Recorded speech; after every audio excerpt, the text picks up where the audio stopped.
Killing life, you see. TikTok. I can't even do it, man. You got that stupid fake teardrop. What do you mean fake tear? Everyone see AP's new teardrop tattoo for his homies. What's so funny? Nothing, man. Everyone keeps ruining my intros. AP is the best. AP is the best of wig wearers. See, Teardroppers. yeah. The thing is, I also put it on with a permanent marker, so it's going to be hard to get off my face now. So, you know. It's gonna be like faded for a couple days. Yeah. Or you have to scrub it real hard. So AP used a Sharpie to try and draw himself a cool teardrop. Not only does it not look like a teardrop at all, it's the wrong color. Doesn't look like a tear, and he did it with a Sharpie. So well, it was worth it. It was worth a try. Hey, so my intro was gonna be TikTok time to rock, and a bunch of other stuff. Hey. Yes. Hey, who are you guys talking about? He was converted in prison. Talking about you? Yeah, me. AP was living that thug life. Yeah, I was in prison. I was there. I've been doing things for my people in the hood. AP was running things down in cell block 4. AP was running the show in cell block 4. What is cell block 4 for? What? What is 4 for? Cell block 4. You got cell block 1, cell block 2, cell block 3, cell block 4. And cell block 4 was the subject of a movie called CB4. Oh, I see. Where Chris Rock's character, who came from a nice, good family, decided to become a gangster rapper. And so he portrayed himself as from cell block 4. Ah, I see. The idea, AP, was that someone was pretending to be something that he wasn't. Doesn't sound like me at all. Know what I'm saying? Someone was pretending to be something that he wasn't. Hey, AP, so yes. You heard this Jordan Peter. Oh, by the way, everyone, so we decided to go live like at the last second. Like it was already like 8 o'clock and stuff. And AP's like, hey, should we go live? Or And I had just checked out this Jordan Peterson, Douglas Murray interview, which is awesome. Really, really good interview. Matter of fact, I forgot to add the link to the description. I'll have to do that later. But anyway, so Douglas Murray, apparently all this time, has been doing all kinds of research for a book. AP, you got the book there? You got the book? Well, yeah, I got the book right here. So I got the book right here. It's right here in my hands, right here. It's not a very big book. It's relatively short. It's a good read. Yeah, when I saw Douglas Murray had a new book out, I was like, I'm not going to read it because it's going to be 500 pages. But Jordan Peterson said it's not. It's a shorter book. What does Jordan Peterson mean by shorter? Check to the end. What he means by shorter is it's nearly 200 pages. So it is 195 pages. Oh, that's perfect. My favorite. Well, I actually like 80-page books and so on like that if they're just making one good point and getting right to the point. But as far as books that are going to go into detail, like the 150 to 200-page range is my target range. After that, once you go beyond that, especially if you go way beyond that, these guys got these books that are like 400 and 500 pages. I have to be really, really, really, really, really interested in your topic or I'm not going near that thing. To be very honest, the thing is, so I got the book as soon as it came out, and I also got the audiobook version as well. So I'm looking at it, and then I'm also listening to it while driving. And then I actually stopped listening to it at some point deliberately because I'm just because I had just this realization that for the last 2 years or so, the whole experience and witnessing of things that happened on October 7th, all that put me into an extremely dark place, Yeah. and have been battling with that for quite a while now. Yeah, you became like pure evil, man.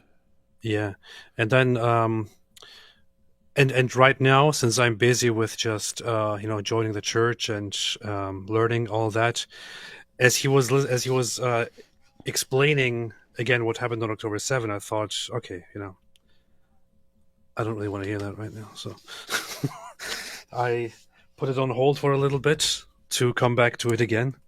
But it's typical Douglas Murray. It's very well written, very insightful, and people who don't know about the topic or who need a little bit more about the topic really need to have a look at this book. We we might check it out. We should check it out. Do a book review. That would be dope. We'll do a book of the month club. We'll do our book of the month club where we read a book and then discuss it like nerds. That'd be pretty Like a funny. bunch of nerds. Hey, here's the new book we're reading. Yay! On the topic of people's reading habits and the length of this book, Emily says, "We who wrestle with God." Don't go near "We who wrestle with God." Then D Wood. Yep, that's what I was referring to with those massive books that I'm not going to read unless I really, really, really, really, really have a good reason to. Because it's always in my head, hey, if by the time I read your 500 or 600 page book, I can read like 4 or 5 shorter books. So why wouldn't I read the 4 or 5 shorter books? That's true. Here we have 200 pages is low-key short for me, but I'm a fast reader. Yeah, I'm a slow reader. I'm a careful reader. I read it all. Yeah, I'm definitely on the slow end of the spectrum.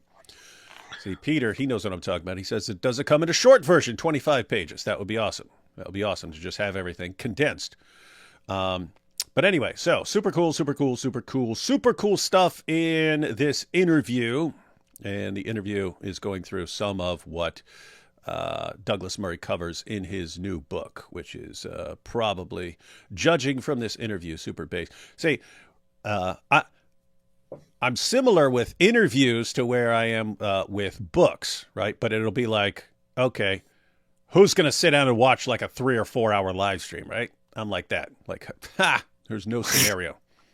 Scenario where I'm going to sit down. I'd have to be really, really, really interested in a live stream to be going, or an interview to be going through something that's like 3 hours, 4 hours. So Jordan Peterson's interview with Douglas Murray is about an hour and a half.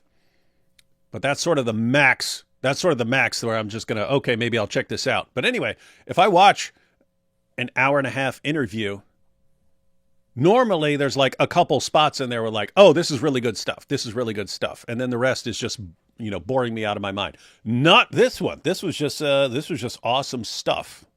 This is just totally awesome stuff. There are no weak points. There is no weakest link. Yeah, I listened to a little bit of it, and it was very heavy, very, very heavy stuff that they were talking about, but it was very precise and heavy stuff. And honestly, a conversation that just doesn't happen anywhere on any other platform. This is like peak Jordan Peterson and Douglas Murray kind of stuff. And it's a good time for both of them because they've both been blasted. And Peterson talks a little bit about that and so on. But these guys took the side against the group that started the October 7th attacks, and they have been paying a price for it ever since. And it's they've let me put it this way: they both lost a lot of allies along the way. Let me put it that way. That's true, because there are people who ended up on the opposite side of that issue. And it's interesting because now, after it's been a while, people have been ticked off at them both, talking tons of trash about them. And so they're kind of ticked off. You got a ticked off Douglas Murray and a ticked off Jordan Peterson discussing an increasingly insane world.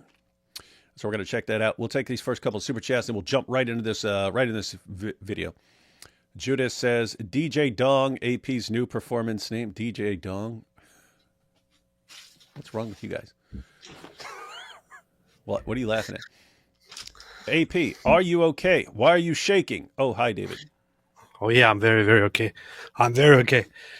So, yeah, some people are asking me what this is about, and I've already explained it. It's actually part of my conversion to Orthodox Christianity. It's when you become an Orthodox Christian, it comes with it to also change yourself. Um, what I very frequently heard and read as I'm on my path of joining Christianity is that um, for most, one has to you have to change yourself, and you have to make great changes in your life if you want to join the church and you want to become a Christian, you want to join the body of Christ and all that. So I thought, changes, I can do that. So I decided to get some wigs. Changes. So now you all know. Part of AP's duties as a cat human are to change his image. Yeah. And so it's not something you all should be questioning when he comes in with all his different little outfits and stuff like that, because you would be calling into question his the entire Eastern Orthodox Church. Is that what you want to do? No. So Yeah, leave this it is man part alone. of the Orthodox tradition to dress up like this. Mm-hmm. So Ida says, AP, are you okay? Why are you shaking? Oh, hi, David. Then we have you. You should have announced that you were going to have the lead singer of the Counting Crows on here. Counting Crows, wasn't that like a million years ago? Are they still around? Who was that? Was that the Mr. Jones and Me? Was that those guys from like the 90s? Hold up. Counting Crows. Because there's the Counting Crows, the Black Crows. Counting Crows. Oh yeah, Mr. Jones. Yeah. Mr. Jones and Me. I don't even remember the lyrics. That was a long time ago. I'm gonna go to Subway and get a sandwich and eat it. Oh yeah. It doesn't matter. You can say anything with a song like that. Yeah. Cause I'm just sitting here doing a live stream with AP. Sha-na-na-na-na-na. AP's got a wig on. Cause it's AP and me talking about the interview. It's actually Lil P now. He was chilling here with Lil P and he's smoking a page of that Quran. Yeah, seems like you could just say anything to that song. Like that was all. See, you guys think that I just spent weeks working on those lyrics. That was improv. That's what you can do. If you get some good music in the background, some songs you just say anything. Doesn't even have to rhyme or anything. Powerful. You got that? Yes. Hi, D Wood and Apostate Prophet. Oh, thanks. Oh, they thought that was a mole, not a teardrop. It's a teardrop. It's a teardrop for his. Like a mole. It's a teardrop for his fallen homies. Yeah. AP looks like he scams teenagers by selling them oregano. Yeah, I got the good stuff here, man. Homie's starting to look like the artist. NXCRE. I don't know who that is, but we've already pointed out it's XIV. XIV for the Pope, not NXCRE. Powerful. Boom, boom, room idea. With that Ugandan interviewer, he jumps in. Before I answer that, why are you gay? Talks about Zootman. I don't know who the interview. Do you know who this is? Ugandan interviewer? No. He already sounds pretty funny if he's jumping in, going. Oh, yes. Of course. You don't know that? No. You don't know the meme of the guy going, "Why are you gay?" No. Send me that though. It sounds funny. You don't. I will use that. That in response to pretty much anyone. Well, why are you? Dawood, have you tried Proust's à la restaurant du temps perdu? Purdue. So that means in search of lost time. In search of lost time. Wait a minute.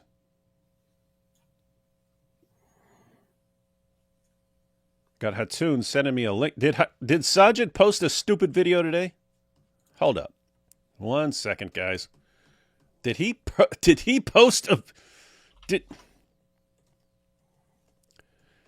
Hatun texted me, and he did it. Oh my goodness. Sajid, you poor kid. 3 reasons the Quran was preserved and the Bible was not. He said, gosh. Sajid, why do you make it so easy, buddy? Why do you make it so easy for us? Oh, poor Sajid. So yeah, Hatun, he's still. You remember? So everyone should remember this. There was the several years ago. Now we all knew that even though Muslims are running around going, the Quran has been perfectly preserved, dot for dot, letter for letter. We all knew that was a lie. Why? Well, multiple ways. You get the same result no matter how you look at it. Me and Nabil back in the day when we were actually discussing this, Muslims like 2006, 2007, 2008, and so on. We're just relying on the Muslim sources. We're going to like Sahih Muslim and so on, which talks about entire chapters of the Quran being lost because Muslims hardened their hearts and they were too lazy to recite those chapters, and then they just were lost. We point out the Caliph Uthman having to burn all the Qurans to cover up differences.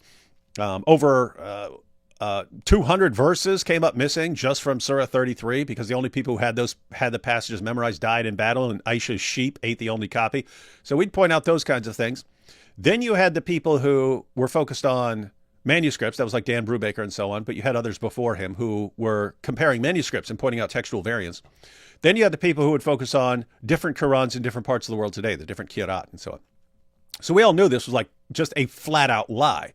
But your average Muslim in your average mosque isn't listening to us. He's listening to his imam tell him perfect preservation right down to the letter. So if that guy hears all his life, perfect preservation, dot for dot, letter for letter, all his life, and then he hears us say, no, there were changes and so on, and there are differences, and who you listen to?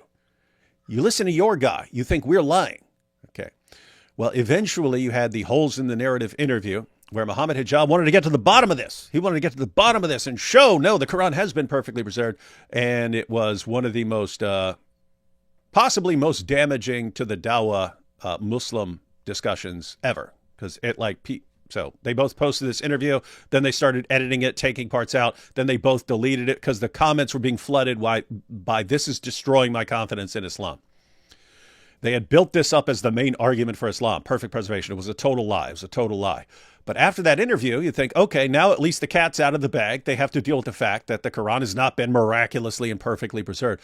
Sajid comes out right after that and it's like, how dare you? You guys have no hikmah. You don't have the hikmah. I converted to Islam because of the perfect preservation, and now you're telling people it's not true. And it was clearly just, I really want to believe this, and I don't care what the evidence is. That's what it was like. This makes me feel good. This makes me feel superior in my religion. We've got a perfectly preserved book. It's just amazing. Here we are years later, and he's still clinging to it, apparently. We've got the preserved book. You live in fantasy land, dude. It's even worse than you think. As you are speaking, I'm listening to the video of Sajid Lupim. Yeah. It's even worse than you think. It's worse than you think. This guy actually hasn't learned anything. What he's doing is he's going back and saying, in the first centuries of Christianity, the Christians were persecuted in the Roman Empire because they were preserving the true beliefs of monotheism that Jesus alayhi salam brought them. It was not until Emperor Constantine, who then called the Council of Nicaea, where the Nicene Creed was implemented, that the polytheistic beliefs, the corrupted Christian beliefs were introduced. Because up until then, of course, the monotheistic beliefs that the Christians, that the early followers of Jesus alayhi salam had, were troubling the Roman Empire. But Constantine, the emperor, had to somehow integrate this religion into the empire. So he called this council, and there they weeded out the monotheistic beliefs and introduced the current corruption of Christianity. This guy is repeating like 1990s propaganda. Dawah script, right? Dude, I've been saying that when we've been going through, because he's been posting about the Islamic dilemma when we've been going through our stuff. This dude knows nothing except the Dawah script that he got in like 2008. He knows nothing, but he's still glued to it. Like all this stuff has happened to expose all these lies, all the Dawah lies about Christianity, all the Dawah lies about Islam. All the lies have been exposed, and he just keeps repeating them. He keeps repeating Dawah lies from 2008. But you're right. The Dawa lies from 2008 are the same as the Dawa lies from the 1990s and so on. And so, because it's sort of after that, it's after 2008 that you start getting YouTube and so on, where, I mean, YouTube existed, but as far as like people exposing that, that's kind of like starts, and that really takes off like after 2010, where all this stuff really gets exposed. I want to respond to this right now. I want to make a video response to this right now. AP. We could go live on your channel, get a couple more people on there. We could get some people who specialize in like early Christian theology and stuff like that. We could set it up and watch this, go through it live on Thursday on your channel, and just rip this dude to shreds. And really, we shall do so. We shall do so.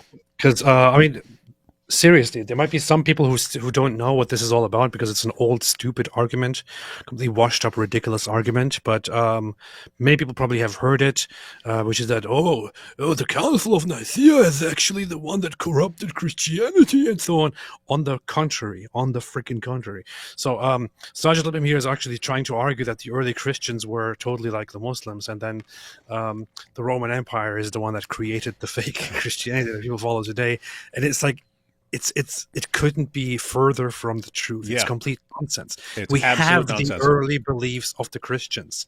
We have them. We can access them.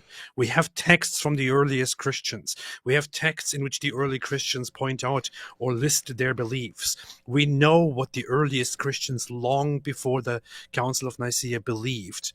The beliefs were very, very much in line with Christianity in general, in Jesus as the Son of God, as the divine who came, took on flesh, died, was crucified, died, and rose again, and so on.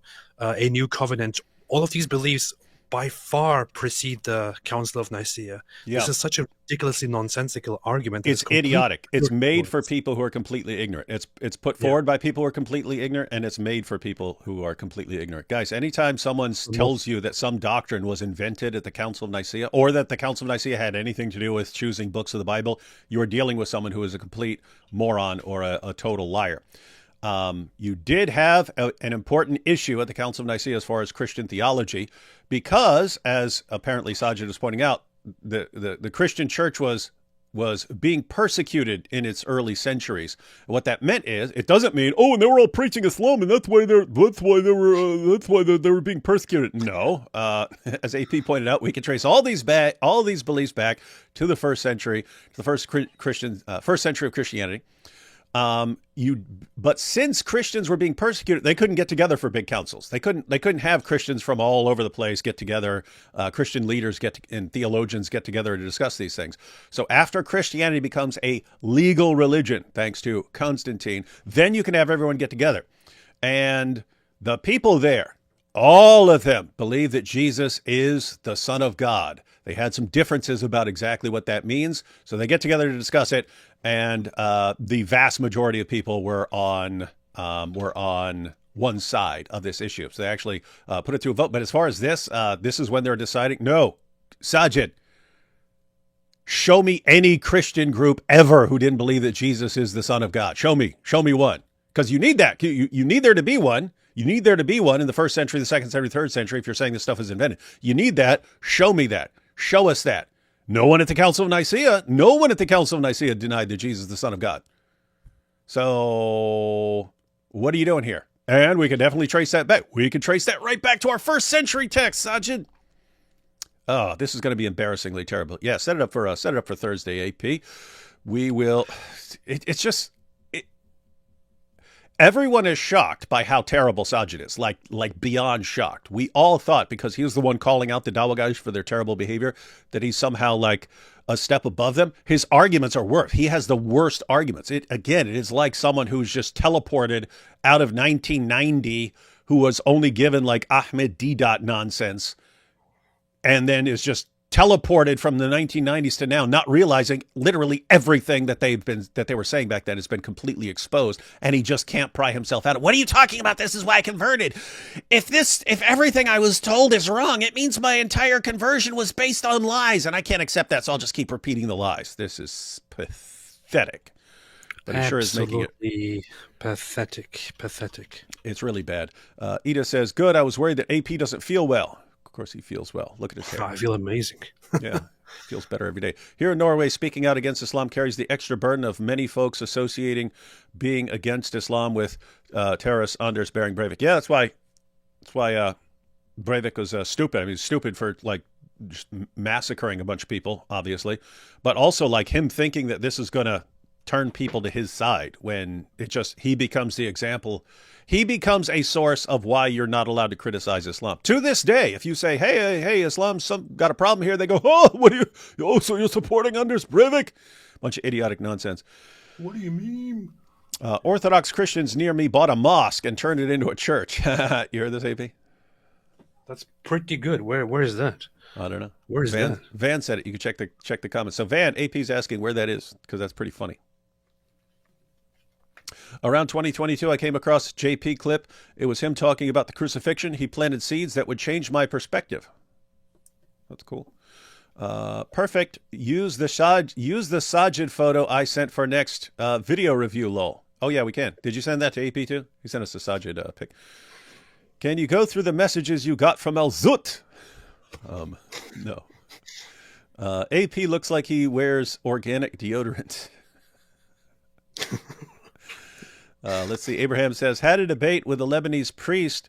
He stated that we are allowed to condemn Israel for waging war because they in God's plan. But we must not condemn Islamists because they are not God's people. What buffoonery is this? Wait a minute.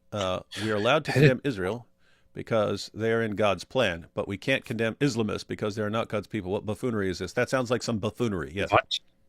What? You're saying you could... I've heard this before as far as when people say, not this, but a sort of parallel to this. I've heard people say, so they say, hey, you shouldn't be so mean when you're rebuking Muhammad, and you shouldn't make fun of Muhammad, and you shouldn't mock Muhammad. And I point out, you can point out all kinds of passages in the Bible where people are making fun of false prophets or condemning false prophets and false teachers and so on. But even Jesus, you've got Jesus just brutally mocking the scribes and Pharisees for being hypocrites and so on. And it was flat out mockery when he says, you strain out a gnat, but swallow a camel. It's because they would, if they wanted to drink some water, they'd put a cloth over top of it and filter it through the cloth just to make sure they weren't accidentally swallowing a gnat, which would have been the smallest of unclean creatures that they're familiar with. And he's saying, hey, you do that, but you're swallowing a camel, meaning you're committing all this hypocrisy and injustice and so on. But anyway, that's mockery. You dopes, you strain out a gnat, but you swallow a camel. Those kinds of things. So I point that out, and what they say is, but he's talking to Jews, you're talking to Muslims. So you can say that to Jews, you can't say that to Muslims. And so apparently Abraham's pointing out there's someone saying this, you can condemn Israel for waging war because they're Jews, but you can't condemn jihadis because they're not. Which is some silly reasoning. But this is, Abraham, if you asked the guy why that is, I'm sure it would be Book of Trust Me, Bro. Regarding the earlier super chat, this is in Dearborn. Oh, AP, that's in Dearborn. What? I want to go there, man. Oh yeah. Hey, Van. We should go there. Van. We would be interested in going. We don't. Now, here's the thing. We don't know if you want any attention drawn to that because you are in Islam Central right there. But we wouldn't mind checking out this freshly converted ex-mosque church. You could call it the ex-Muslim church, the church of the ex-Muslim. Hey, you should start bringing in as many Muslims as possible to convert, and then they'll be in a converted mosque as converts. The whole church of ex-Muslims. How based would that be, AB? Very super based. So I have this text here, famous, the Apostolic Fathers. A new translation with texts of the early church fathers and so on. It has various early texts. What it does have here is the early writings, early letters by Clement, the Pope, then by Ignatius, his epistles to the Ephesians, Magnesians, and so on. These are directly from the 1st century or end of 1st century, beginning of 2nd century. So we just talked about Sergeant Lieberman, how he claims that the early Christians were basically monotheists, and in his sense, monotheists. They were just like Muslims, and they were just following the true teachings of Jesus, of just believing in one Allah, and that's it. And then later on, it was at the Council of Nicaea that they invented bad stuff. These are the earliest texts of the Church Fathers, who were the prominent people that the early Christians went to and looked at from the year 90 to the year 100 to the year 110 and so on, who directly here in these early epistles write about Jesus as the Son of God and as God, and repeatedly say through our Lord Jesus Christ and so on. This is just a little bit of drink, just a little bit of. I'm saying drinking because somebody said Sergeant drinks too much. A little bit of, Sergeant, a little bit of drunk? reading, a little bit of reading, just tiny little bit of reading. Like you open one of these epistles, it's like a tiny little bit amount of text. A tiny little bit of reading shows you that this guy knows nothing and talks complete garbage. But Muslims believe this kind of stuff. They think the early Christians were just like Muslims, and later on Christians corrupt. No, the earliest Christians believed what Christians today believe. And you're pointing out, but Muslims will still believe this stuff that's spouted by people like Sajid. Look how easy it is getting to expose them, though. It's not like back in the day where it was hard and took years. Now you can just instantly just pull up what they said, expose the idiotic nonsense, and they'll still have 2,000 people watching him, but way more people watch and go, wow, this is dumb. And Sajid, have to point out, bro, Dawah is getting the reputation as being nothing but complete, deceptive, idiotic nonsense for gullible people. That's the reputation it's getting, and you're helping it. Instead of showing, no, Dawah can be super smart and based, you're like, oh, let me double down on the stupid, idiotic nonsense that's all deceptive. Good. Keep it up. The Christians were based. They were Muslim. They were based Muslims. But then later on, the later Christians and the Emperor Constantine, they came along and corrupted the Christianity and turned it into something perverted. By the way, isn't that funny? Because if you go to like the Yusuf Ali Quran, it's got his commentary. He actually says that the fulfillment of Surah 61, verse 14, which says that Allah aided the true followers of Jesus until they became uppermost, this applies to Christianity taking over the Roman Empire. AP, the Christianity that took over the Roman Empire, that permeated the Roman Empire, did they believe in the Trinity and that Jesus is the Son of God? And did they believe in the writings of Paul? And, really? They believed in all the things that... Absolutely. Interesting. So according to Sajid, Allah helped the wrong people. Matter of fact, I don't know why I'm not making like short videos on this, because, we'll do long live streams and stuff. Sometimes I'll make short videos going through, but like points like that are extremely easy. You just take the clip of him saying something and then pull up. Oh, okay. So according to Sajid, the bad deceivers, they took over. They became uppermost in Christianity. Okay. Allah says he helped the true followers become uppermost. So according to Sajid, Allah helped the wrong people. Very easy points to make, guys. Actually, the real truth is that This is the truth. That Muhammad himself was actually a Christian. So Muhammad himself was actually a Christian. He actually believed fully in Jesus and was following the writings of Paul and so on. He was following the New Testament. It was not until later on the people of Al-Zut came along and corrupted what Muhammad was actually teaching and saying, and turned him into a pervert. So Muslims therefore believe in a completely corrupted version of who Muhammad was, because the people of Al-Zut came and corrupted it. That's true. That's true. All right, Sajid, you brought this on yourself. We're going to start talking about how the people of Al-Zut corrupted your sources. You're starting this, Sajid. We weren't going here. It's just you're making this rule that, hey, you could just make up any idiotic nonsense you want without a source to back you up, and you could just say it. You could just say everything he's saying. Everything he's saying in every video is just him making stuff up or quoting people who made stuff up, and he doesn't care. And so, fine, Sajid, if that's what you're going to want to, that's what you're going to want to say, then fine, we'll do that too.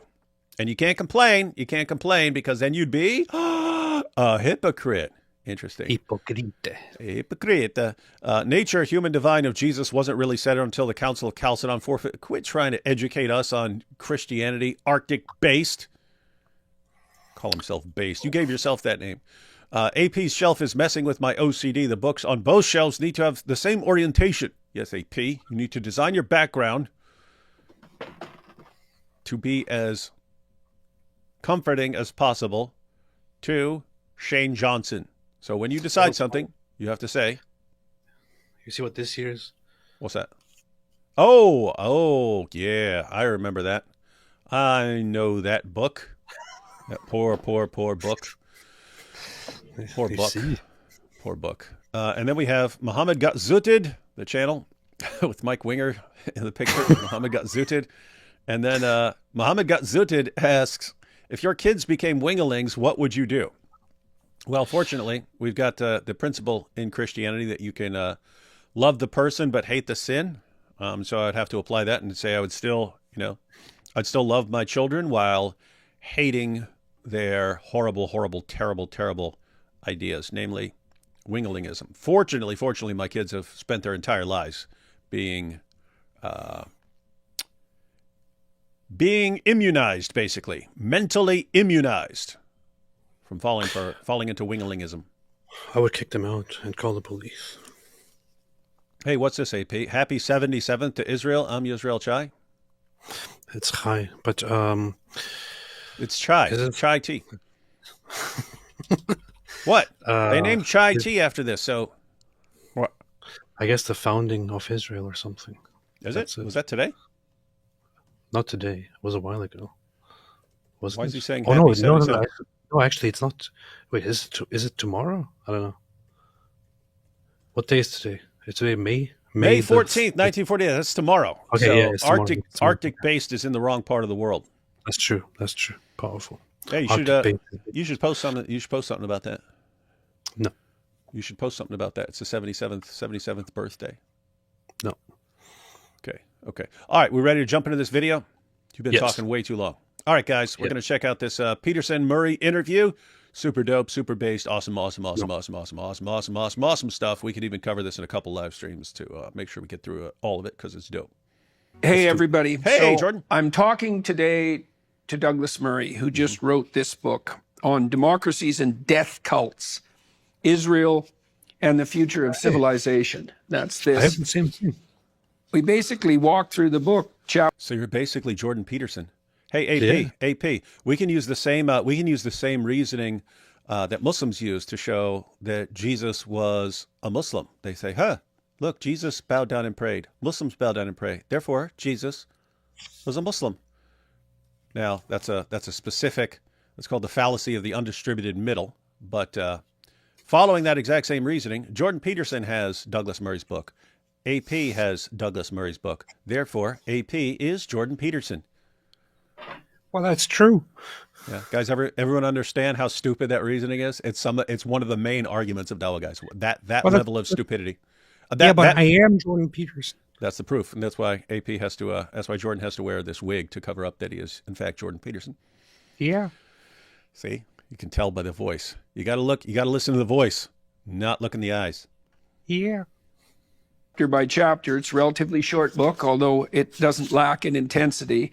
What happened October 7th when Hamas invaded Israel? What I saw, Douglas's account of his sojourn through Israel in the aftermath of the catastrophe, how the world turned. We discussed the protests primarily originating on university campuses, much to their eternal shame. The disconnect, the fact that the propaganda exercise and what would you say, the zeitgeist of the West was such so that Israel was demonized almost immediately after the attack for daring to defend itself. And then Douglas's conclusion, from defeat into victory. And By the way, wasn't that crazy? That's still crazy, like to this day.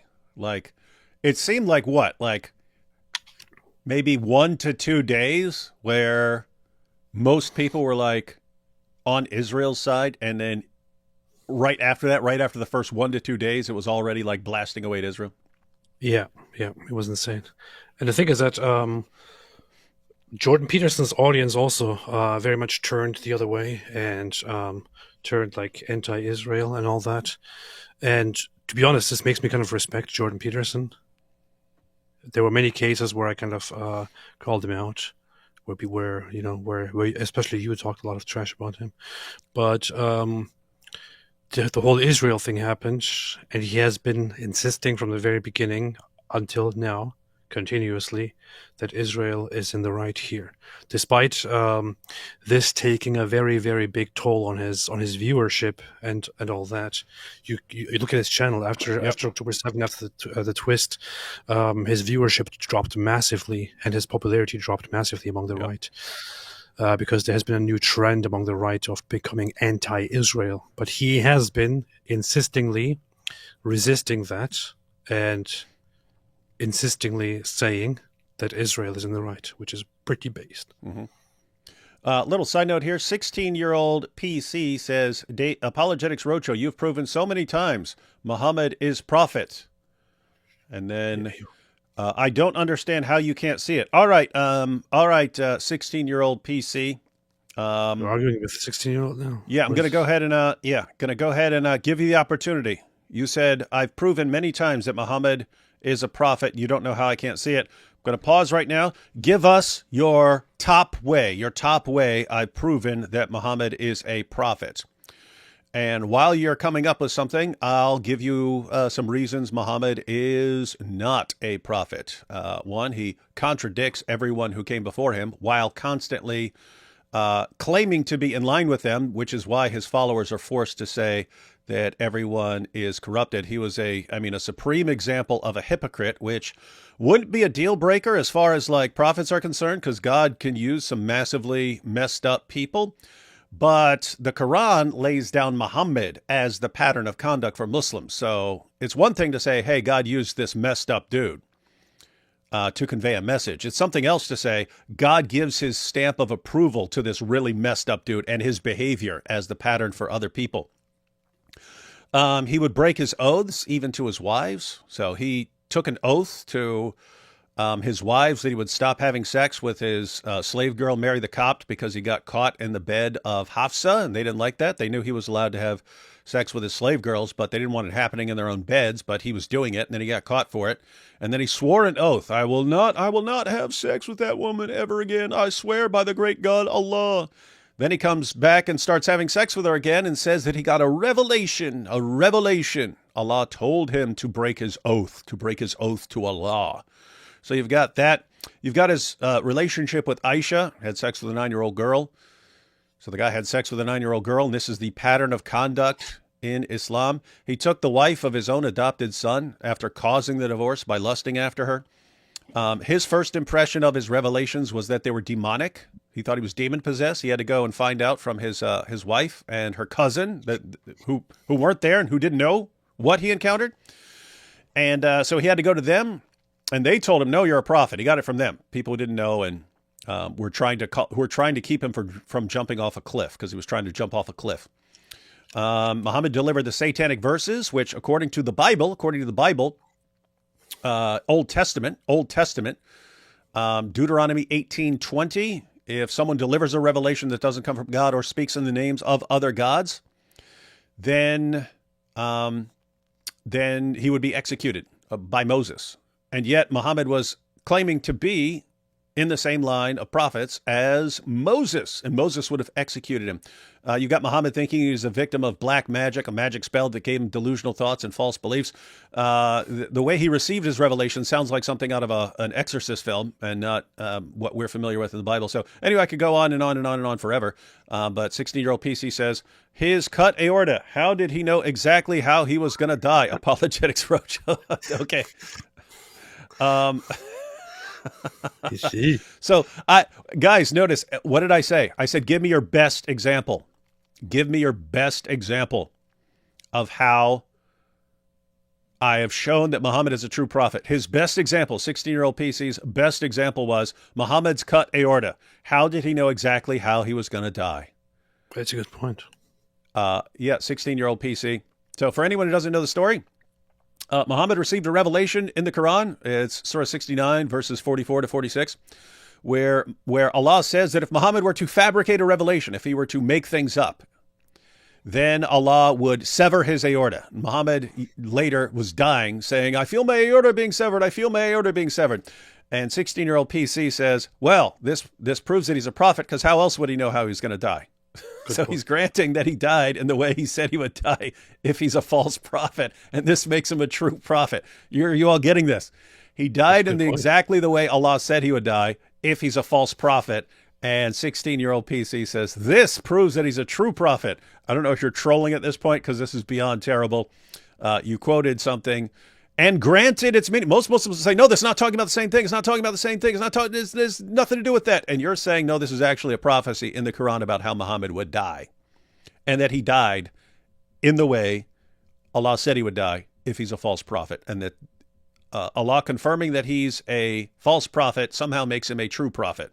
Interesting. That sort of reasoning would actually fall in line with what we've heard from the Dawah guys for many years now, namely that Allah always means the opposite of what he says. And so if he says, hey, this is how you show Muhammad's a false prophet, what he would really mean there is this would show that Muhammad is a true prophet. Allah means the opposite of what he says. So 16-year-old PC, if Allah always means the opposite of what he says, then in all the places where he confirms Muhammad as a prophet, he means the opposite. He means that Muhammad's a false prophet. And so thank you for that little demonstration of how absolutely insane Dawah is. You had your chance, 16-year-old PC. Quit running your mouth. I'll just block you. You're trying to distract everyone from the show. I gave you a chance. You failed miserably. You failed your God. You failed your prophet. You've helped expose Dawah as the joke that it is. Now, pay attention. Address the topic. Quit trying to distract people. Let's go. Well, that's where the conversation got a little bit more theological, possibly, an inevitability when talking about the existence of good and evil. We discussed Douglas's observations that the Israelis have been very successful at pushing forward a truly pro-life, pro-abundance ethos, and the consequence for their thriving, for their resilience in the face of really insuperable opposition, and the meaning of that for hope, not only in Israel, but in the West in general, and a hope we most desperately need in these strangest of all times. I have to say, especially UK, when I post videos, and I'll be like I did. Matter of fact, I posted a video this morning about this Candid with Lubna situation, explain how it's becoming Pakistan. People in the UK sound pretty hopeless right now. Like, we're done.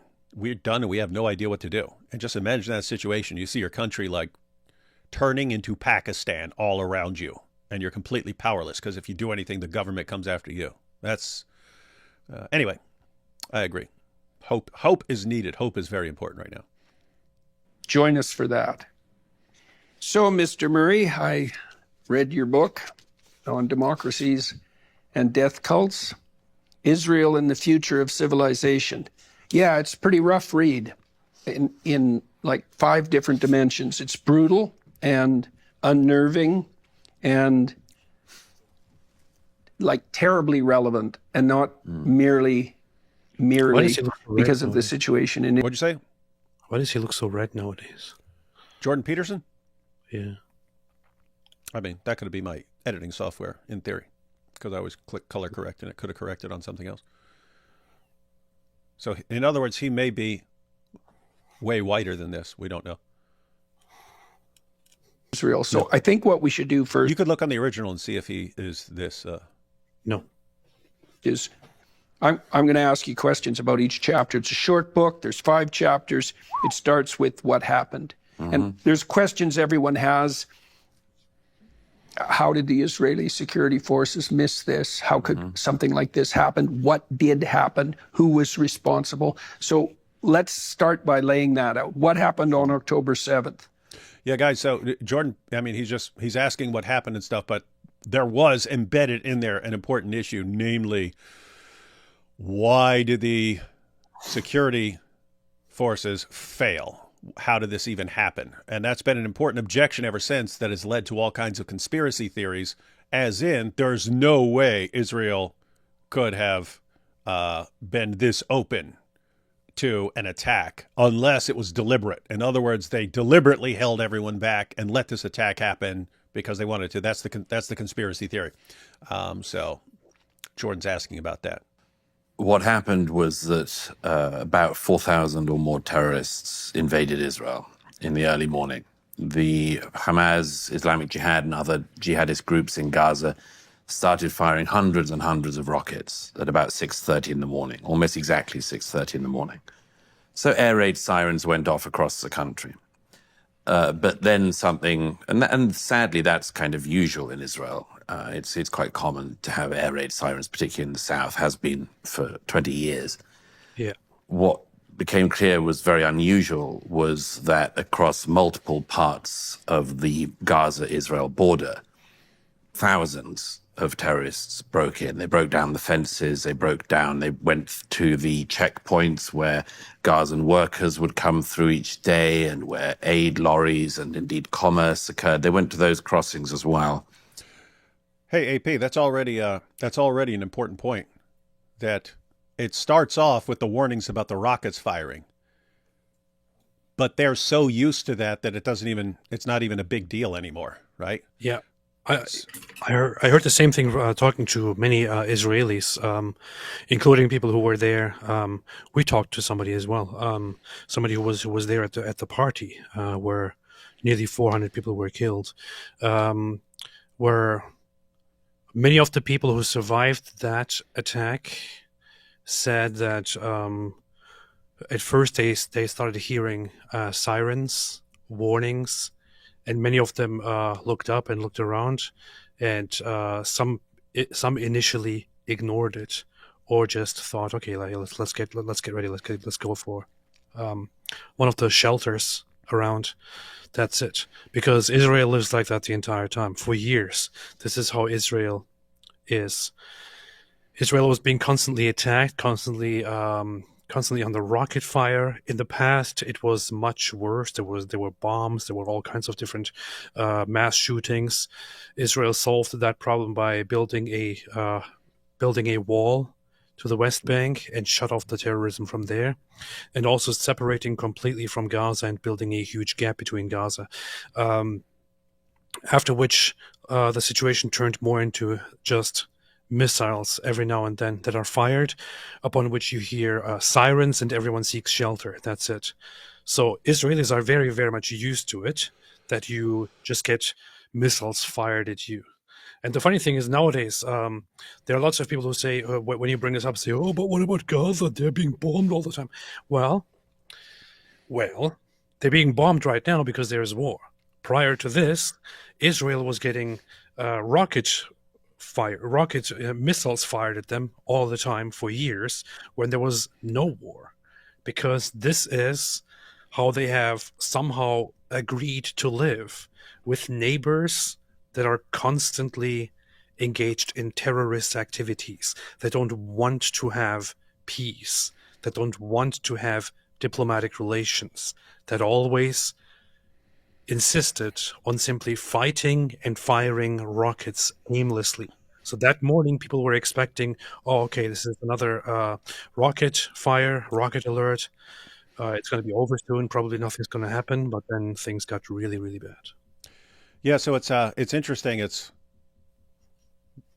like a kind of a boy who cried wolf situation. It's more serious than the boy crying wolf, because the rocket attacks are actually dangerous, but you have such confidence in your security system, the Iron Dome and so on, to take out these rockets, that you think, very, very, very, very, very tiny chance that anything's actually going to happen to me. We're totally used to this. So they hear the sirens all the time, which is, hey, there's an attack going on. And then on this day, October 7th, they hear the sirens going off because of the rockets being fired and so on. And what do you think? You think, I'm not in much danger. Everyone thinks, pretty normal situation here. So you look around, hey, do I see any rockets? Nah, so I'm probably okay. And as Douglas is pointing out, this time was different. They had thousands of people pouring through checkpoints, going on hang gliders and so on. So different situation, People weren't expecting or ready for this.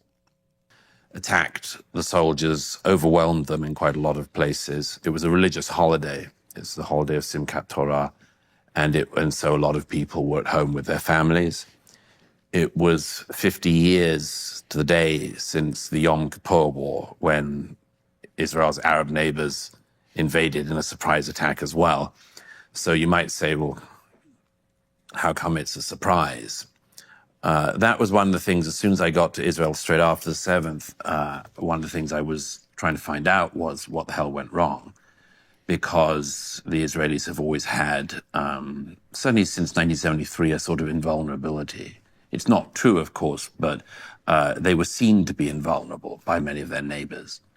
Certainly Impossible to catch by surprise. impossible to catch by surprise.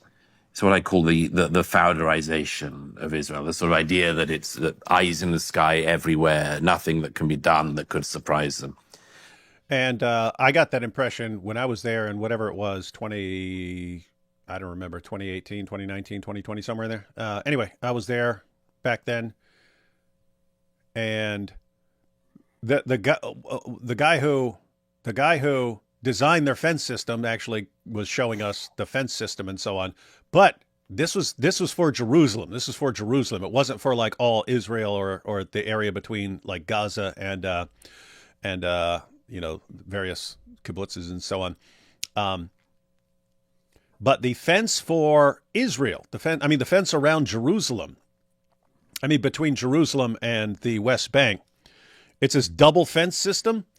And anything basically touches one fence, then security would be on it before you even got to the next fence. Security would be ready. They'd be ready to take you out very quickly. You go down to Gaza and so on, it's different. It's a different situation. You got a fence running down between it, and you have various checkpoints and so on. But they just weren't ready for thousands of people all storming the border that quickly. But yeah, anyway, if you had asked me after seeing their defense, just the fencing system and so on, some places you have walls and so on. If you had said, hey, what are the odds that like Gaza, some jihadis are going to get past this? But pretty darn slim. They were even explaining like like they're anticipating different ways that guys could circumvent this security. So one of their concerns is flying drones over the place. So he said that one of the security features that they're working on was a system where anytime a drone flies over that fence, a signal goes, reprograms the drone, and sends it right back to wherever it took off from. In other words, if you're trying to blow them up by sending a bomb across, it's going to send it right back at you. As soon as you go over top of the fence, it's going to send it right back and blow you up. So anyway, stuff like that. So I would have thought, no, there's no way this attack like this is going to succeed. And guess what? Lots of other people would have thought the same thing. No way this attack like this is going to succeed. What's that mean? It means you got nothing to worry about. Yeah. And that wasn't the case. Massive amounts of the security apparatus of Israel failed. Hamas were also very, very clever. They'd done a lot of reconnaissance using, sadly, Gazan workers in Israel to do the reconnaissance, it has to be said, in the months and years ahead of the 7th. They knew how to take down things like communications. They knew how to take down the security apparatus at the border. And by the time that hundreds and then thousands of people were flooding into Israel, invading, they were going community by community through the south, village by village. They're called kibbutz. They're small communities of sometimes a few hundred, sometimes 1,000 people. And these were peaceful communities, farming communities. And they started to go house by house through these communities, massacring the people inside. AP, Yes. you've covered this many times before, but for any new people here, tell us about the people in these communities. Were these hardcore anti-Palestinian people in these various communities? On the contrary, the people living in the kibbutzim, which is a very successful system of little town communities in Israel that were set up in order to Israel, most of the land there was totally empty, and what the Israelis did in resettling the land was to build small communities where that are completely built on mutual trust and togetherness. They're basically like little compounds. They have a fence system. Um, they have homes where everyone knows each other. Everyone who lives there is in contact with each other. They all have chat groups and visit each other on a regular basis and so on. But the thing is, many of these people are people who live on the outskirts of Gaza or close to the so-called Palestinian territories. And many of these people also happen to be often secular people and often very leftist and often very environmentalist and also pro-peace and pro-Palestine people. But basically, what we would call hippies. These are hippie communes. I would be more. I mean, the hippies are very dysfunctional people. Well, these I don't people mean are in like the dysfunctional sense. I mean in the if you go back, a lot of them had the idea. Hey, just it sounds like something hippies would do, right? Let's start a community. Yeah. Let's start a community where we grow our own stuff and we all live together and we sing songs together and we just live in peace with everyone in the world and so on. It's basically socialism, but it works because it's made for a small community, not for the entire nation. The entire nation is not meant to be that way. It is a small community that is in perfect harmony with each other and where everything works because it's a tiny community that is just completely built on everyone shares everything and everyone works together. We are all one small family that lives here and maintains this community. So that was the entire purpose there. And these were very often extremely hardworking, wonderful people, but many of these people were also dedicate much of their lives to helping the Palestinians. For example, many of the kibbutzim that were attacked, they had volunteers. They had people who would on a regular basis, drive over to the border of Gaza and get all kinds of demands from the Gazans, and then go back to buy them a bunch of stuff, take their kids and take them to hospitals, pay for all their needs, speak to the governments and advocate for their rights and so on. So these were the people who were on the front of fighting for the Gazans and their well-being and their caretaking and so on. And what happened to these people? They got massacred. Yes. And Hamas did not care. Gazans did not care. They were the first to be brutally murdered in their homes. So, does it matter which side you're on ideologically? Just matters what side you're on of the fence. If you're on that side of the fence. Matter of fact, we heard that it didn't matter if you're. It didn't even matter if you're. You didn't even have to be Jewish. You could be. Matter of fact, you could be Muslim. They were still coming to kill you. Yeah. They didn't care. You're on that side of the fence. You got to die. Interesting. Yeah.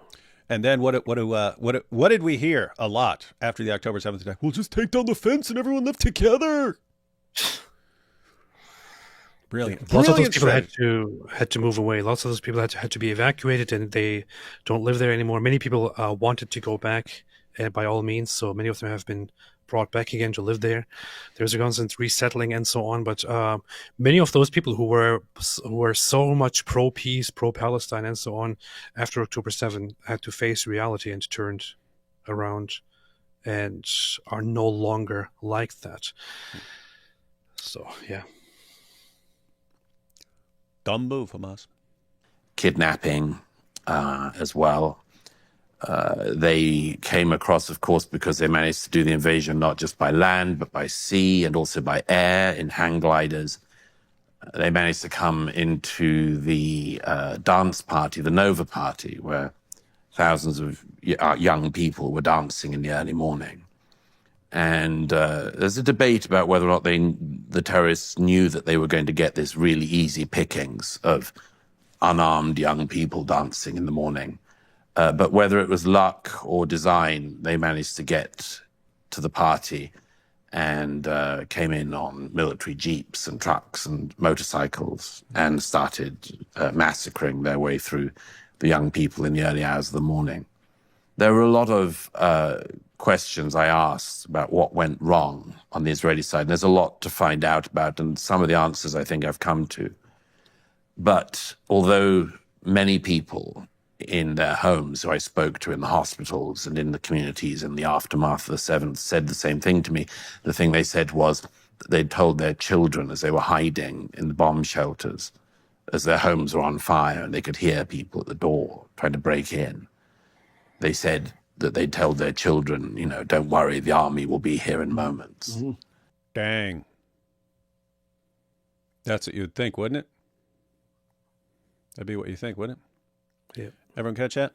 So they're hiding in these. They're in the shelters, and everywhere you go,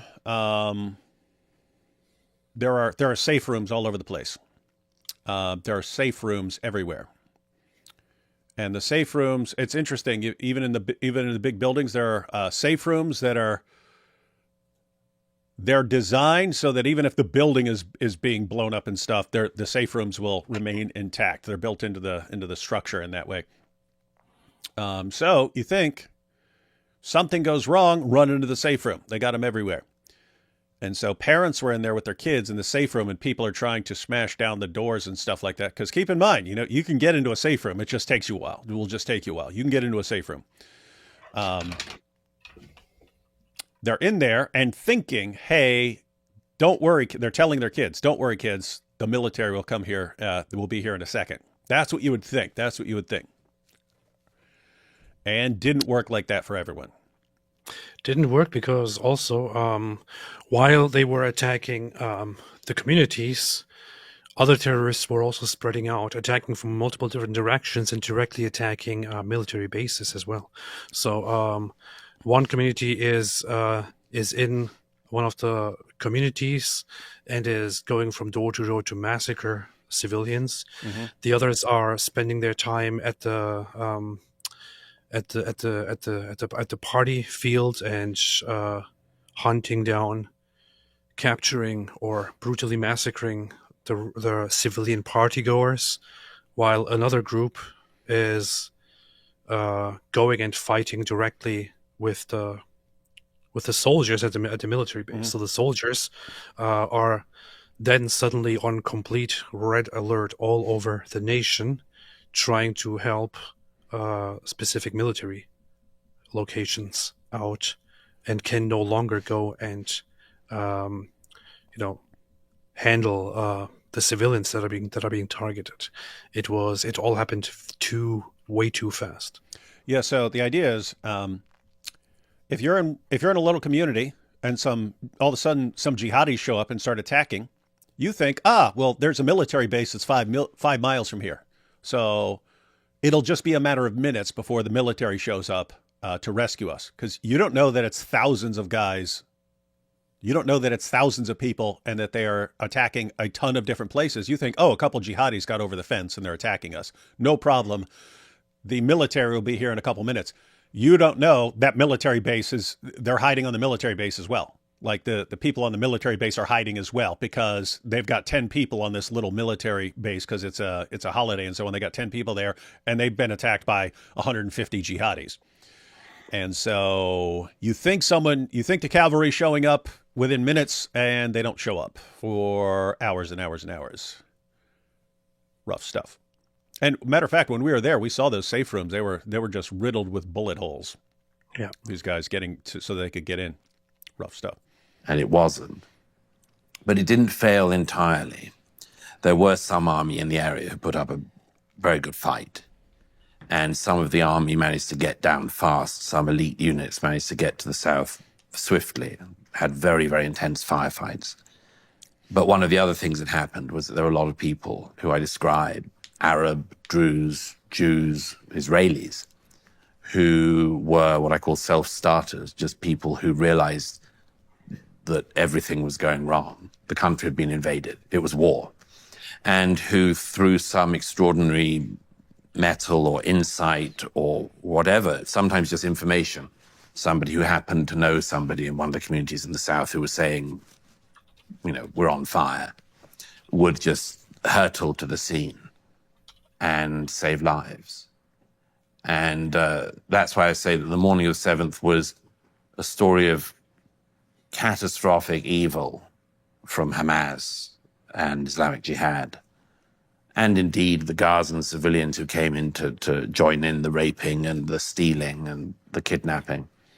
By the end of the day, 1,200 Israelis were dead, many, many more injured, and 250 taken hostage into Gaza. The hostages. People forget about the hostages for some reason. A proportion of population, if people were to extrapolate that out to America, it would be about 44,000 Americans killed in one day. Well, the hostage situation is also... And 10,000 Americans taken hostage. Right. That's by proportion of population, if you extrapolate it out. It'd be 10. What do you say, 44,000? Guys, it's 1,200 people, but Israel's a tiny, tiny country. And so 1,200 people is a certain portion of the population. If you were to keep the same proportion in America, he said it would be like 44,000 Americans being killed and 10,000 being taken hostage. Imagine a place like let's say like Mexico and stuff, storms across the border. If you wanted a parallel situation, imagine Mexicans storming the border, or Canadians or something like that, storming the border, killing 44,000 people, taking 10,000 hostages, retreating back to Canada or Mexico or whatever, and most of the population trying to help you evade detection. What do you do in that situation? Well, apparently you're just supposed to do nothing, because if you go and try to get your people back, and if you wanted an actual parallel, imagine guys storm across the border of the U.S., kill 44,000 people, take 10,000 hostages, run and hide in a series of tunnels and so on. And these tunnels are underneath, schools and houses and hospitals and so on. And you're there and you're leaving the civilian population who are on your side, most of whom are on your side. And you have to go and try and get your people back in that sort of environment. That's what the situation would be. And what are you supposed to do? Apparently nothing, according to most people. You're just supposed to surrender instantly. You're supposed to surrender. If that happens to you, you're not supposed to go get your people back. You're supposed to surrender. That's what was required of Israel. Under no circumstances do you go fight and get your people back. 1,000 Americans being dragged out of their homes and taken into enemy territory by terrorists. But the story was, first of all, of the evils that Hamas committed that day. Secondly, in the suffering that they imposed. Secondly, of course, the failure of much of the security apparatus in Israel, from which lessons will have to be learned, and not just by Israel, but by her allies. But thirdly, as I say, it's also the story of extraordinary people rising to this terrible moment and doing unbelievably heroic things. I tell a lot of the stories of people, for instance, there's somebody who's become a friend called Nimrod, who hurtled south in his car. He had been in the army, was called back. Hold up, there's still people named Nimrod? Did you hear that? He was talking about a dude named Nimrod. He was. That's a guy in the Bible, but I guess it's different over there. Here it's like an insult. It's like idiot. You say, shut up, Nimrod. Apparently it's still a name over there. That's interesting. Powerful. Base by his commander. But by that point, Nimrod was driving south, and he managed to pick up a gun on the way, a single revolver with, I think, 8 rounds of ammunition. Went through every military checkpoint and just, he said he didn't see a live Israeli till the early afternoon. But when he did, he fought and killed many terrorists. Dang. There are other people, like there was a young man at the party I mentioned. Guy found a gun. Guy found a gun and went and drove down there and fought these guys. Book, whose girlfriend I met, who had realized the situation, managed to get a car out of the party. The terrorists were massacring everyone as they came out by car. So they were shooting the cars, so then there was a log jam. But this young man managed to find a way out on another route And he took 4 or 5 young people in the car, drove them 30 minutes, dropped them off, came back, took another car full of young people, drove again, took them back. Every time they said to him, don't go back again, it's hell, it's death. But he kept doing it. And then the last time he did it, he was killed. You hear that? It is it is healthy to focus on good things in the midst of really messed up stuff going on. Like, hey, look at all this messed up stuff going on. But look at some of these heroes who have achieved legendary status for the stuff they did. Anyway, good to mention that stuff. Let's take a couple of super chats because some of these are based on stuff we've talked about so far. Abraham says, I intellectually subjugated this priest on the same level that D. Wood destroyed Comedy Dawa. He has now deleted his post, obviously because he won. Yes. He won so hard he took down his post. Here we have from the Alzut Cheek Slapper. D, will you ever collab with Jordan Peterson for hijab interview? I don't think he'll be interviewing hijab. You mean talk to him about his last interview? If Jordan Peterson wanted to interview me, I would do it, but I'm not. I don't like put myself out there for interviews. You got the guys who like want to be interviewed, like hijab and so on. Hey, interview me, and then you have people like Inspiring Philosophy and AP. Even when someone's like, hey, hey, we're looking for people to interview here, and people say, hey, AP, Inspiring Philosophy. I tend to work with my friends and so on, so it would not surprise me. You should be putting yourself out there for interviews. I'm not interested. Well, I am interested. Yeah. No, again, I do interviews if people ask me. I'm not interested in, hey,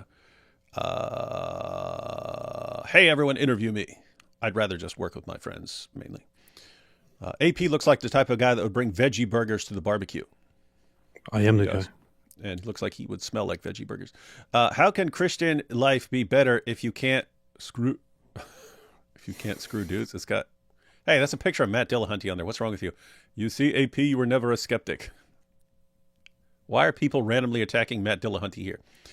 Never mention the Counting Crows here again. Thank you. I want AP to do the Mattis Yahoo ortho look next, please, and thank you. Do you know what that is? I will.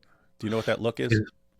I know there's a singer by the name of Mattis Yahoo, who is a Jewish reggae singer, but I'm not sure what ortho would do to the mix of that. You got to do that dude's ortho look.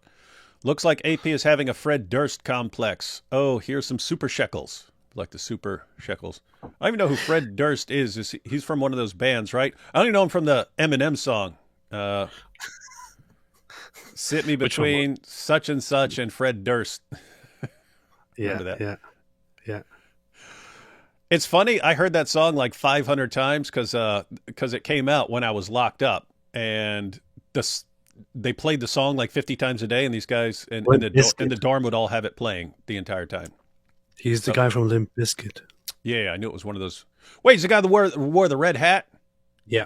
Okay. Now I know who that is because I remember the video. Keep rolling. He's got a red hat on. Two-tier Kier. Douglas Murray is right. Ignore the foreign bots in the AstroTurf comment section. They are funded by Qatar and the UAE. Murray does not promote censorship. That's true. Well, then how do you explain the Joe Rogan interview? Where Douglas Murray said that only people who went to Oxford can talk about anything. What is the Christian position on Douglas Murray enjoying other men? What's wrong with you, man?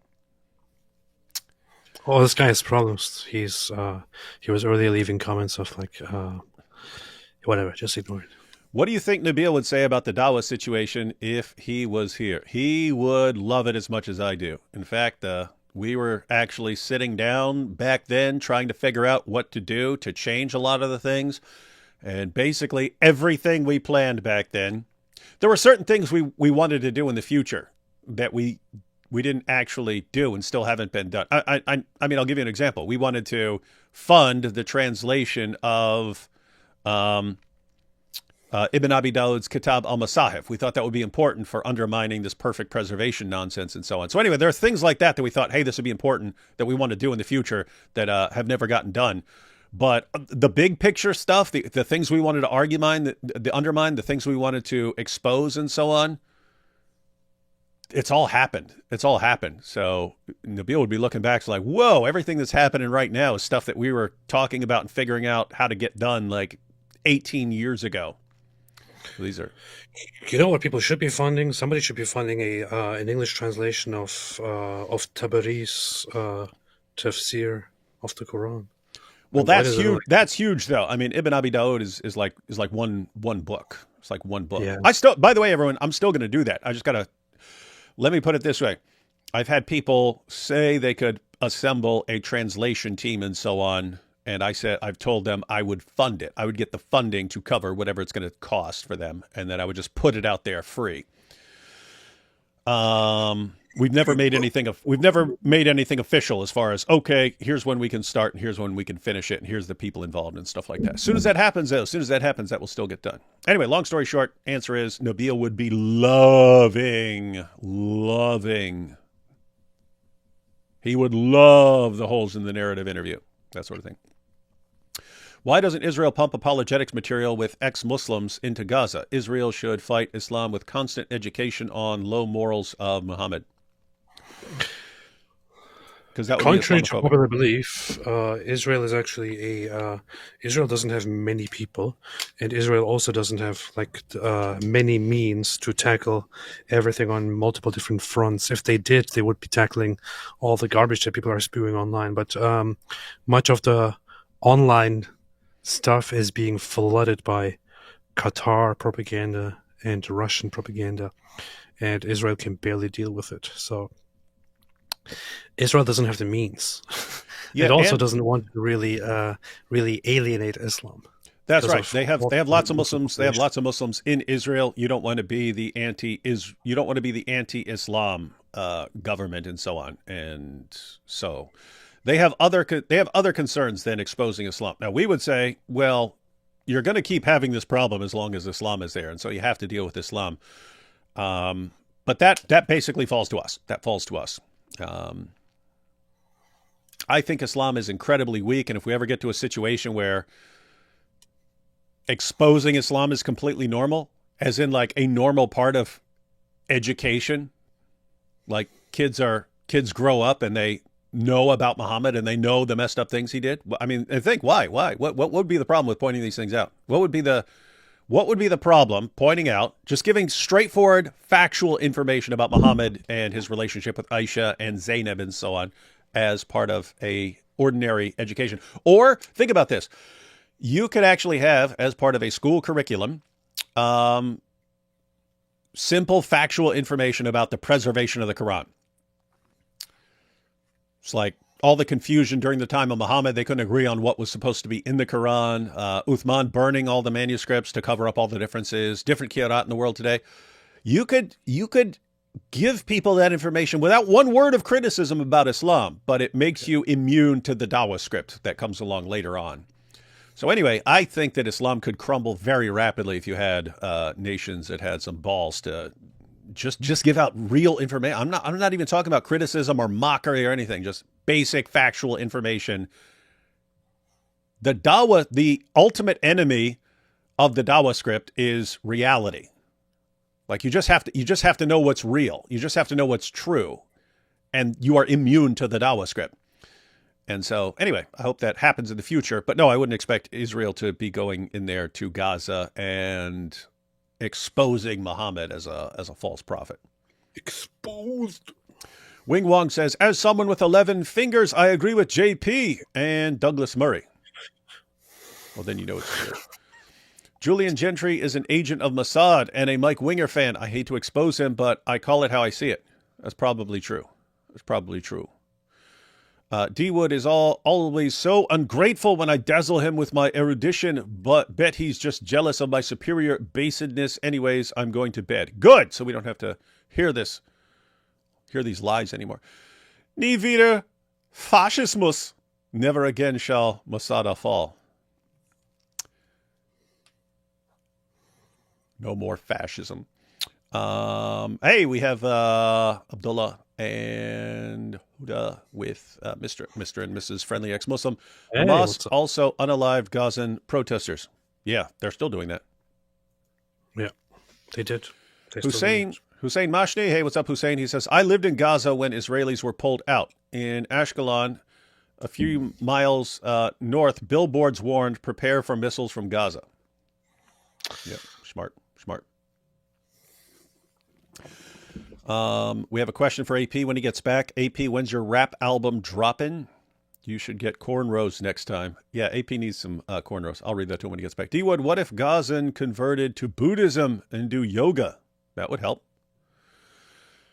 Rid, Dave, great to see you both. God bless. Thank you. We'll have to get back to this comment when AP gets back because it's for him. All right, back to this interview. But there are lots of terrible stories from the day that I recount. But as I say, it also seems to me to be important to credit the people who survived and who didn't, who showed unbelievable heroism. It didn't really surprise me, I suppose, that there were security lapses. I mean, if you're dealing with an enemy that's absolutely committed, the probability that over some long span of time, they're going to find a way through your defenses. Yeah. How is that not 100% if everything isn't locked down and there's any semblance of freedom whatsoever? Yeah. So the explanation you offered about the mythical status of Israeli invulnerability seems to me to be the most effective explanation. That and one other thing, which was what was known as the conception, which I spoke about with military and other political leaders. It's a very interesting thing, this. The conception was effectively, it was obviously... AP, while you were gone, Yeah. Jordan Peterson was pointing out that if you have a bunch of enemies right across the other side of the fence, and they're absolutely obsessed with getting at you, it's kind of a matter of time before they figure out a way to break through. I guess especially since they're being showered with he didn't point this out, but they will talk about this later. Especially since they're being showered with billions of dollars and you have all sorts of weapons and so on being funneled to them and so on. It's kind of if all that's between you is a fence, it's kind of a matter of time before guys figure out a way to circumvent this. So Jordan Peterson pointed that out, and then Douglas Murray said there's something else here. It's called the conception. But you're asked by Android, sent by CyberLife. AP, when's your rap album dropping? You should get cornrows next time. Soon. Okay, soon. His album. Who is AP coming soon? Soon. Right. The thing is also, on October 7, what happened on October 7 came very, very much through the fundings of by certain countries such as Iran and also Qatar. And right now we're talking about Qatar giving us, Donald Trump, a huge gift, a plane, which is a very, very interesting twist of things to happen. It's extremely interesting. Like, what does Donald Trump need with a plane, right? I mean, he used to own his own entire airline, Trump Airlines, and so on. He's already got Air Force One. So I'm guessing it's, hey, we got the new most tricked out plane and we're going to give it to you as if there are no strings attached. And Trump's like, oh, well, cool. I'm really making a difference. People who love me. They love me so much. They're giving me free things. They're giving me planes. They're giving me all the planes. It's the best plane. Whereas other people are like, come on. It's disgrace. Qatar knows what it's doing when it gives these awesome gifts. And you see it on college campuses. You see it on college campuses that Qatar has showered with money. What happens with the administrations on these places? It's actually been shown. Qatar will shower a university with money, and then you can look at the papers that are being put out by the people at the university. Suddenly they end up on one side of the ideological spectrum. It's very interesting, very interesting. So smart, Qatar, smart, but evil. Yeah. Terrible mistake, but was a belief in some of the security infrastructure in Israel, that Hamas were effectively like so many terrorist and radical movements throughout history, that they had been misgoverning the Gaza effectively since Israel withdrew in 2005, but they'd stolen billions of dollars of international aid. Yeah. All the leaders of Hamas were billionaires. Billionaires. Thanks to the Canadian, American, European, Yes, British bully for taxpayers. us. Seriously. Well done for us. Yeah, for that's our for sure. Great use Really, of our really quite taxpayer- something. Taxpayer funds. The Did you hear this? They're really clearly just ticked off about this. All the leaders of Hamas were billionaires by this time. Why?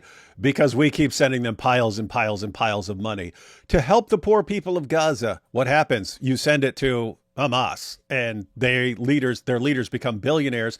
They keep their kids out of there. Their kids are living in places like Qatar and so on, and they're riding around in Bugattis and so on. And that's where the actual aid money goes. You send piles of money because you want to help the poor Palestinians and so on. Meanwhile, these guys are pocketing it and they're becoming billionaires. And these guys are just like, "Are you serious?" That's how stupid you Western nations are.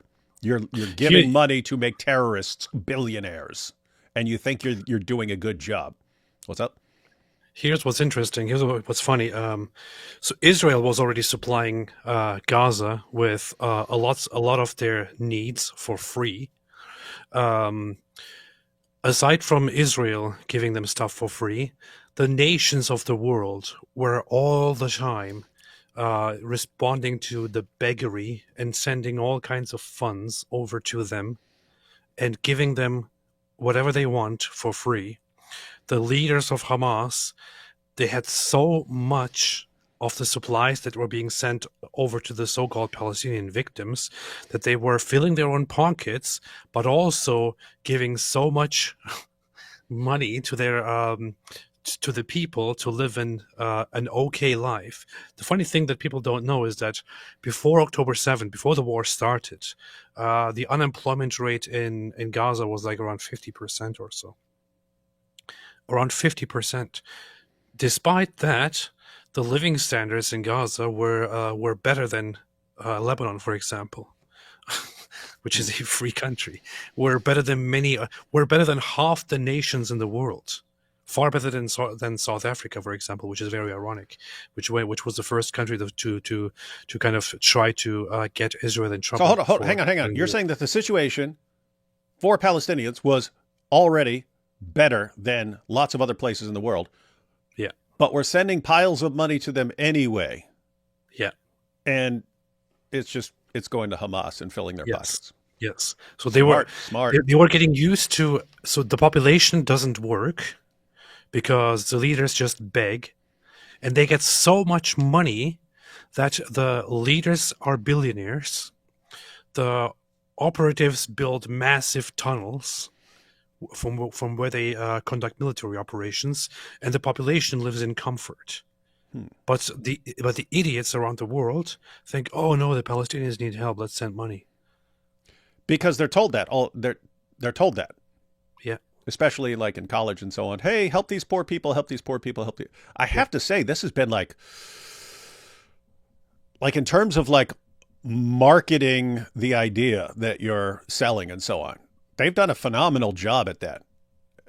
And really, I mean, that was actually part of the plan of like Yasser Arafat. Hey, I can, let's change this narrative from being a fight between like Arabs who want to destroy Jews to poor persecuted people group called the Palestinians who were here in our country before Israel came and stole the land. Once you completely fabricate that narrative, you just make it up. If you can actually sell that to the world, get the world to believe Israel just showed up, pushed poor people off their land, and now these poor people are just, they're there starving and so on unless you help them. If you can actually sell that narrative, you can become a billionaire. Yasser Arafat died a billionaire, ladies and gentlemen. He found a way to monetize that entire situation. And they're still milking it. And what's going on right now? The entire world, please raise money, please raise money. Where are you going to send it? To Hamas. Great, super base plan. Gosh, people are stupid. The very funny thing is that right now they have been arguing forever now that people in Gaza are starving. The thing is, the current situation is actually not that that the people in Gaza are starving, but that they may be on the brink of a starvation crisis if the situation is not fixed or restored right now. But you will hear everywhere all the time, all the people of Gaza are starving. They're starving. They have nothing left to eat, no food left. We have to help them. And people are actually sending money over there. Yeah, you see that video that I saw a video yesterday where a guy was like eating leaves, just like regular leaves off the ground. He's like, oh, it's so starving, but he looks like completely healthy and fit. Yeah, yeah. And then other people are posting these videos about what it's like in the shopping center and stuff and how awesome it is and everything's loaded and stuff. And they're sitting there eating a cake and they're simultaneously posting videos about how awesome it is there and posting videos about how they're forced to eat leaves because they're starving. Yeah. Wild stuff. Hang on. Got these real quick. Yo, D. Wood, you should watch Jordan Peterson's interview with James Lindsay and then read the comments. Fun little pastime. Whack a groiper. I'm looking at Peterson's page.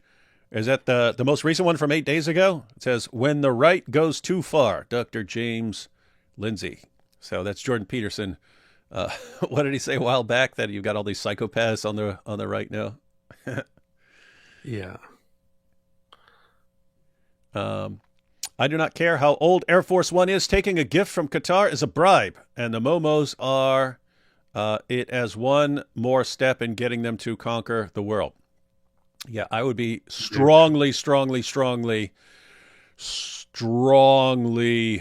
against a president taking something like that, unless he's like, thank you, now I'm still going to continue doing exactly what I've always done. Yeah.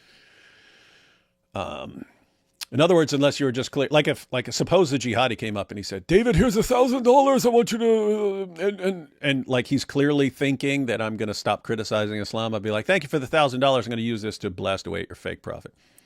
If it was like that, I'd be fine with it, but I don't think it's going to be like that either. Yeah. So I also read reports that apparently accepting the new plane would be is not a very good idea because it's like the maintenance of it is incredibly expensive, and it's not going to make things better or cheaper. It's apparently a huge burden. I don't know. Yeah, I still don't even get it. It's like we're the United States of America. We're the richest country in the world, and you're the president of the United States. On what planet do you need a gift from guys who fund all kinds of insane Sharia-compliant nonsense around the world? Don't need it. Moo Joe says, I do not care. Wait, I already said that. I already read that one. Next one. Starving people don't hold hostages or demand more land. Yeah, especially if all you have to do to end whatever's going on is to release the hostages. In other words, if you're actually in a state of starvation and you could stop it by handing over the hostages, you do that. What did I just say, ladies and gentlemen? I say that's actually a good sign of when people are really starving and desperate. If they were really starving and desperate, they would hand over the hostages. As long as they're keeping the hostages, they are not really all that starving and desperate. So you could completely say no more food there until you hand over the hostages, because once you're really, really genuinely starving and out of food, then you'll hand over the hostages to end it. Al-Jalani al-Shara is trying to ethnically cleanse the minority Druze and Christian populations in Syria. Israel has pledged to protect them. Reminder, Qatar Muslim Brotherhood is backing al-Jalani. Yeah, and I think various Western governments are saying he's a good guy too, Jelani and so on. Yeah, wild he's stuff. A cutie.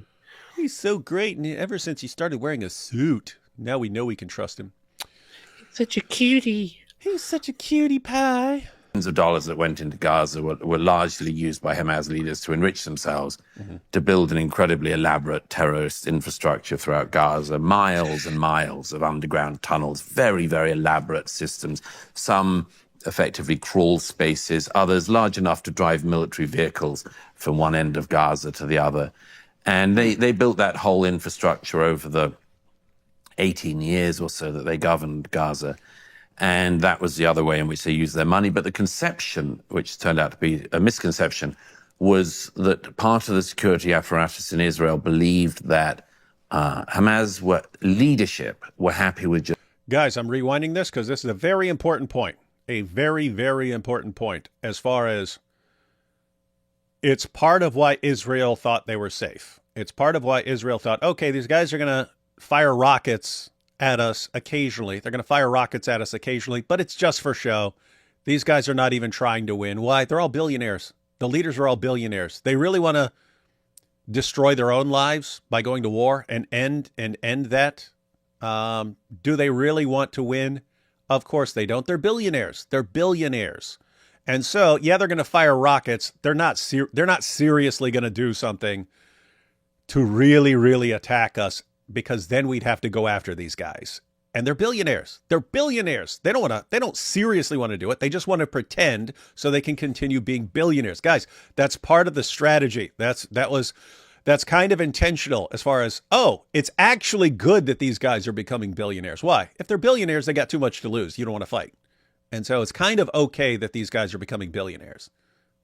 It means you're safer. It means you're safer. You have if you actually had a bunch of poor, starving, enraged people who want to destroy you and they've got nothing to lose, that's who you got to worry about. Billionaires? You don't have to worry about billionaires. What are they going to do?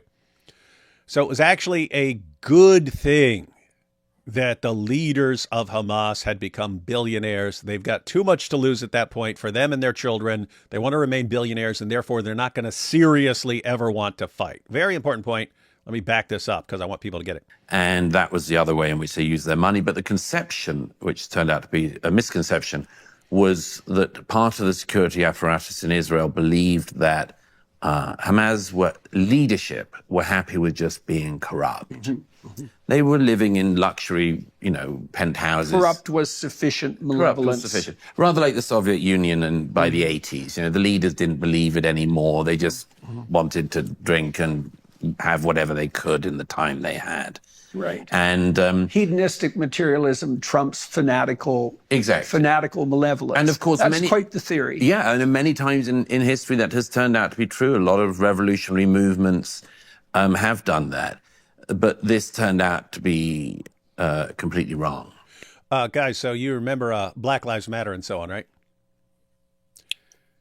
They do. So, yeah, people donated tens of millions of dollars to Black Lives Matter and so on. And then people find out that these guys are like buying mansions and so on. The leaders of the movement that the money's going to are like buying mansions and using it to fund all their friends, sending money to all their friends and stuff. So so if you're one of the leaders and you want to give your, a family member or your friend $200,000 or $500,000, something like that, you just say, oh, yeah, so this person is security for this or that and so on. So they were doing that. Anyway, the point there is, you've got people who are saying they believe in this big movement and so on, but once they start getting money, it becomes about the money, and it's not real anymore. And as long as that's going on, these people are not real revolutionaries. They are using people's desire for some sort of revolution to fill their pockets with money. And guess what? You don't actually have to worry about the leaders in that situation because they're not really trying to do anything to harm you.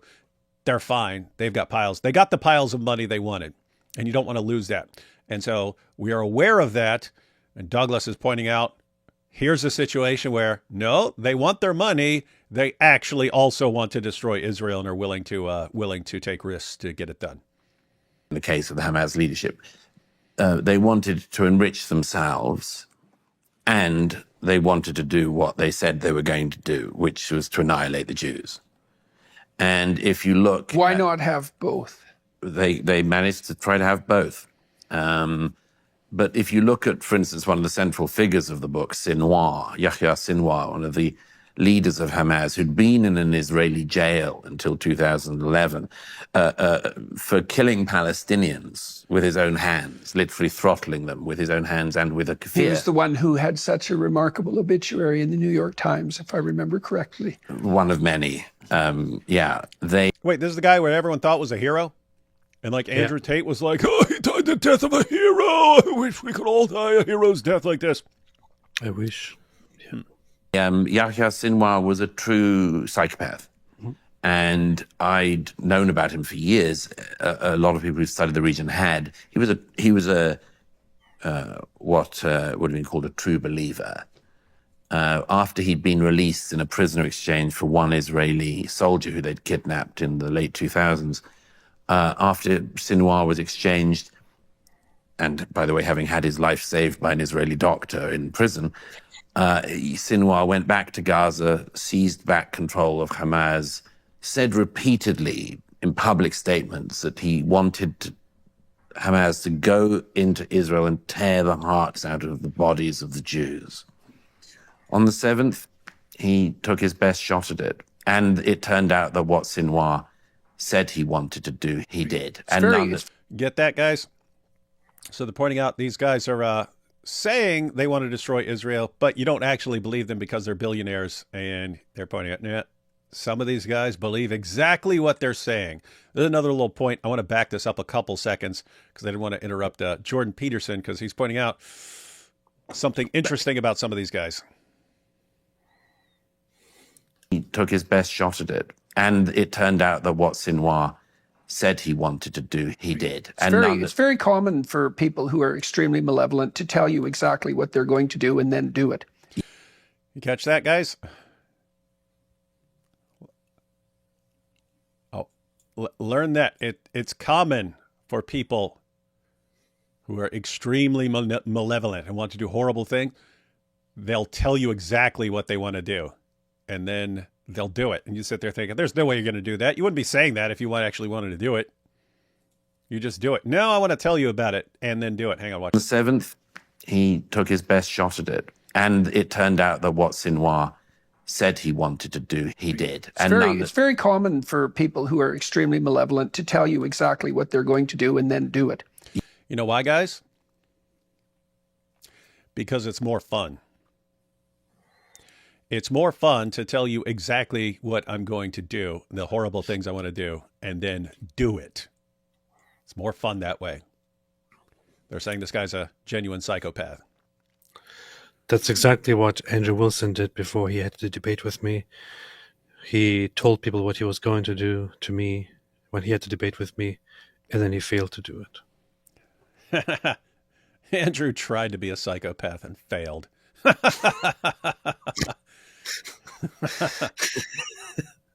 Far more common than people think. And the fact that people are blind to that reality points to something that we'll have to discuss in more detail. This insistence by naive people in the West that no such thing as malevolence exists, right? All perpetrators are victims until proven otherwise. Victims we haven't understood yet, or they may have had a bad childhood. Mm-hmm. You guys catching this as well? So he's just applying that. Jordan Peterson was first just bringing up like psychopaths and so on, like really, really violent, malevolent people and so on. They'll tell you exactly what they want to do. And then you think, oh, they're not going to do it. And no, they're doing it. They're telling you what they're going to do, and then they're doing it. That's actually more fun. And it's because they're so confident when they're telling you about it. They're confident in their own ability to get this done. I will tell you about it, and then I will do it, and you'll just be shocked. So there's that. But then they both just tied it to other issues. Like after every jihadi attack that's ever happened, these guys are screaming Allahu Akbar, and here's why we do it. And here's my manifesto explaining why I have to kill you kuffar and so on. And I've given you all the verses from the Quran and all the passages from the Hadith. I'm telling you exactly why I'm doing what I'm doing this, why I'm doing this. And what's your reaction? Oh, that's not the real reason. That's not the real reason. The real reason is climate change. Climate change. He's been so horribly impacted by climate change that he's been forced to become a jihadi and so on. Guys, I'm not exaggerating. Go look it back. That has been an actual response to why there's this uptick in terrorist attacks and so on. It's because of climate change. No. The point is, you just don't want to believe what people are saying. You don't want to believe, no, we are here to violently subjugate you because our religion commit. You just can't believe that. You can't believe that in the West. Well, no doubt they did, but there's plenty of people who had bad childhoods who don't turn into malevolent psychopaths. That's my observation. So, yes, it's definitely the case. Let's delve a little bit deeper into what happened. I want to lay some propositions before you. When October 7th made its presence known, the first thing that occurred to me, and correct me if I'm wrong about this, if I have some misapprehension. You're wrong. You don't even know what he's going to say. I know he's wrong. So. The terrible hand of Iran is behind Hamas and Hezbollah. Good point. Good point. Iran has absolutely no compunctions about sacrificing every single Palestinian to the cause. He just said Iran, who's pulling the strings, has no problem, no objection to sacrificing every last Palestinian in their effort to destroy Israel. He's correct. But also Hamas, the actual elected leaders, they have no problem. And the other terrorist groups there, none of these guys have any problem sacrificing the entire Palestinian population if it helps them destroy Israel. Point there is they do not actually have the best interests of the people of Palestine at heart. But they're treated like they do. They're treated like they do. We're just here to help the Palestinians. No, you're here to sacrifice these Palestinians because you hate Jews that much. Rough stuff. As brutal a fashion as possible to capitalize on the public relations scandal that can be made of that. Yeah. They've got no feeling whatsoever for the Palestinians. They're pure cannon fodder in the eternal war against the great Satan and Israel, right? The U.S. and Israel. Yeah. That seems appropriate? Absolutely. Okay, so what the hell? I went to Oxford, and the first bloody thing that those half-wits asked me when I was on... It's funny, as soon as he said he went to Oxford, he said the first bloody thing. He starts talking like an Englishman. That's funny. Let me back this up slightly. Here we go. Well, I went to Oxford, and the first bloody thing that those half-wits... You might want to put "what the hell" on your soundboard. I do. I think I want to do that. That's pretty good. Asked me when I was on stage was if I was happy about this tweet I made on October 8th, which was "Give them hell, Netanyahu," which I paid quite the price for. That was when the Muslims turned against him.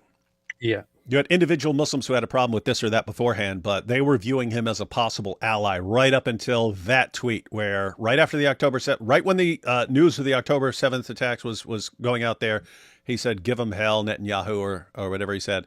And that's when Muslims just declared war on him. I mean, like the Dawah guys and so on, but all over Twitter. And that's what caused the rift. So they saw him as a possible ally for what they were doing, and then they declared war on him. And now there are no more illusions about Jordan Peterson being aligned with these guys. They destroyed that. Let me tell you, and although not so much a price as many people have paid, put it that way. And so what's Israel to do when they're faced with a disposable people, so to speak, that will be sacrificed at a moment's notice by their own leadership, by their own corrupt philosophy, and by the mullahs of Iran? What possible response could Israel have except to roll over and submit? Well, a lot of people would like them to do that, of course, but that's not an option. There's a famous story that Joe Biden tells. Is actually a good story. I'm stealing.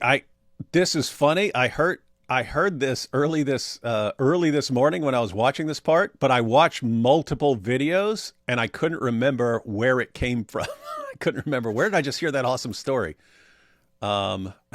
And so here's where it was. I totally forgot. I mean, I knew it was in but I watched like a Sam Harris video where he was talking about Israel. I watched several things, and then I couldn't remember who shared this story. Good story right here. Good point. Check this out. But that's not an option. There's a famous story that Joe Biden tells. Is actually a good story for Joe Biden. Being Joe Biden, he's told it a lot. But he when he was a young senator, he once met Golda Meir, former prime minister of Israel, indeed the prime minister during the 73 war. And she famously said to Joe Biden when she was showing him around, you forget, Senator Biden, we have a secret weapon. And Biden thought that Golda Meir was going to tell him about Israel's nuclear project. And he was all ears. And he said, "What's your secret weapon?" She said, "We have nowhere else to go." Right. So. You hear that, AP? Yeah. Hey, AP, why I was thinking about that is because I messaged you. I said I wanted to respond to Andrew Wilson's dumb Antichrist argument, which is why you should never help Jews, because what if they then they put out the Antichrist and then you will have supported the Antichrist and so on. So I wanted to share that little. I messaged you because I'd started thinking about that point, but I didn't remember which video I watched where it was. So I was going to have to go back through everything and find it, but then went ahead and found it right now while we're watching. But anyway, the video I want to make about Andrew Wilson is, so guys, in case you didn't see it, AP had his debate with Andrew Wilson. Andrew Wilson said his main argument, his main point which we thought, AP and I both thought was his dumbest point, but it was basically you shouldn't support Israel's right to exist and defend itself because the Jews are eventually going to put out the Antichrist and so on. And therefore, if you're helping them or something, if you're helping them or supporting their right to exist and defend themselves, you're ultimately supporting the Antichrist and the rise of the Antichrist. And they've got nuclear weapons, so the Antichrist is going to use all these nuclear weapons. So you would be supporting the deaths of tons and tons of people who are all going to be victims of the nuclear war. If you're sitting here thinking, wow, what a dumb argument, look at how his fans react. They think it's the most brilliant thing ever, and it's so true. But anyway, while he was saying that, I was actually thinking, wait a minute. At what point would Israel start going nuclear? And, hey, we have to pick a Messiah we have to pick a Messiah. So Andrew's idea is they're going to think they're picking the Messiah, or they're going to think some guy is the Messiah, but he's actually going to be the Antichrist, and then they're going to nuke everybody. Okay. So when he was saying that, I was thinking, well, when is Israel going to get to a point where they're like, we have to pick a Messiah and go nuclear? My thought was, the only situation where they're actually going to get to that point is if they think they've been completely abandoned by the rest of the world and their backs are against the wall and everyone is against them and they're going to be destroyed unless they just go off and go nuclear. So the real takeaway is Andrew Wilson is concerned about causing Israel to go nuclear and to kill a bunch of people and choose a Messiah who's going to be the Antichrist. Even if you granted all of that, that's your concern. What's more likely, that nations of the world abandoning Israel and turning against it and everyone uniting to attack Israel, or, either being united against Israel, or, you're looking the other way as the people around Israel try to destroy it? What's more likely? Everyone abandoning Israel and Israel being alone and isolated and defending themselves against being destroyed and then going nuclear? Or no, other nations are supporting Israel's right to defend itself and so on, and therefore they're never in that situation of being completely backed up against the wall and in a complete last-minute fight for their existence. Everyone get the point? So Andrew's saying you shouldn't support Israel, because if you support Israel, then they'll choose the Antichrist and then they'll go nuclear and kill everybody, and so you would be responsible for that. And I'm thinking, no, it's way more likely that turning your back on Israel, all these nations and everyone else turning their backs on Israel, Israel is alone against everyone and fighting for their very existence. It's much more likely that a place that feels completely abandoned and backed against the wall would decide to go nuclear, right? That is a good point. So in other words, it seems like Andrew Wilson is supporting the rise of the nuclear Antichrist. Anyway, just got to put that in a video on how Andrew Wilson and his followers are supporting the rise of a nuclear-armed Antichrist. It's a good point. I mean, it's a serious one. I don't think like that. I mean, when you're thinking, well, I don't want to help this because this might give rise to the Antichrist. You could say that any day, right? You walk out and say, oh, this person is poor and dying on a corner. Should I help him? Well, no. What if he's the Antichrist? Okay, that's weird. That's weird kind of thinking, but that's how Andrew thinks. Exactly. This is like I kind of wish I had gone into that. I just found the whole argument that he brought up so ridiculous that I ended up just making fun of it. And then he asked me, so should we support a nation where 30% of the people want to bring about the Antichrist? And I said, yeah. So...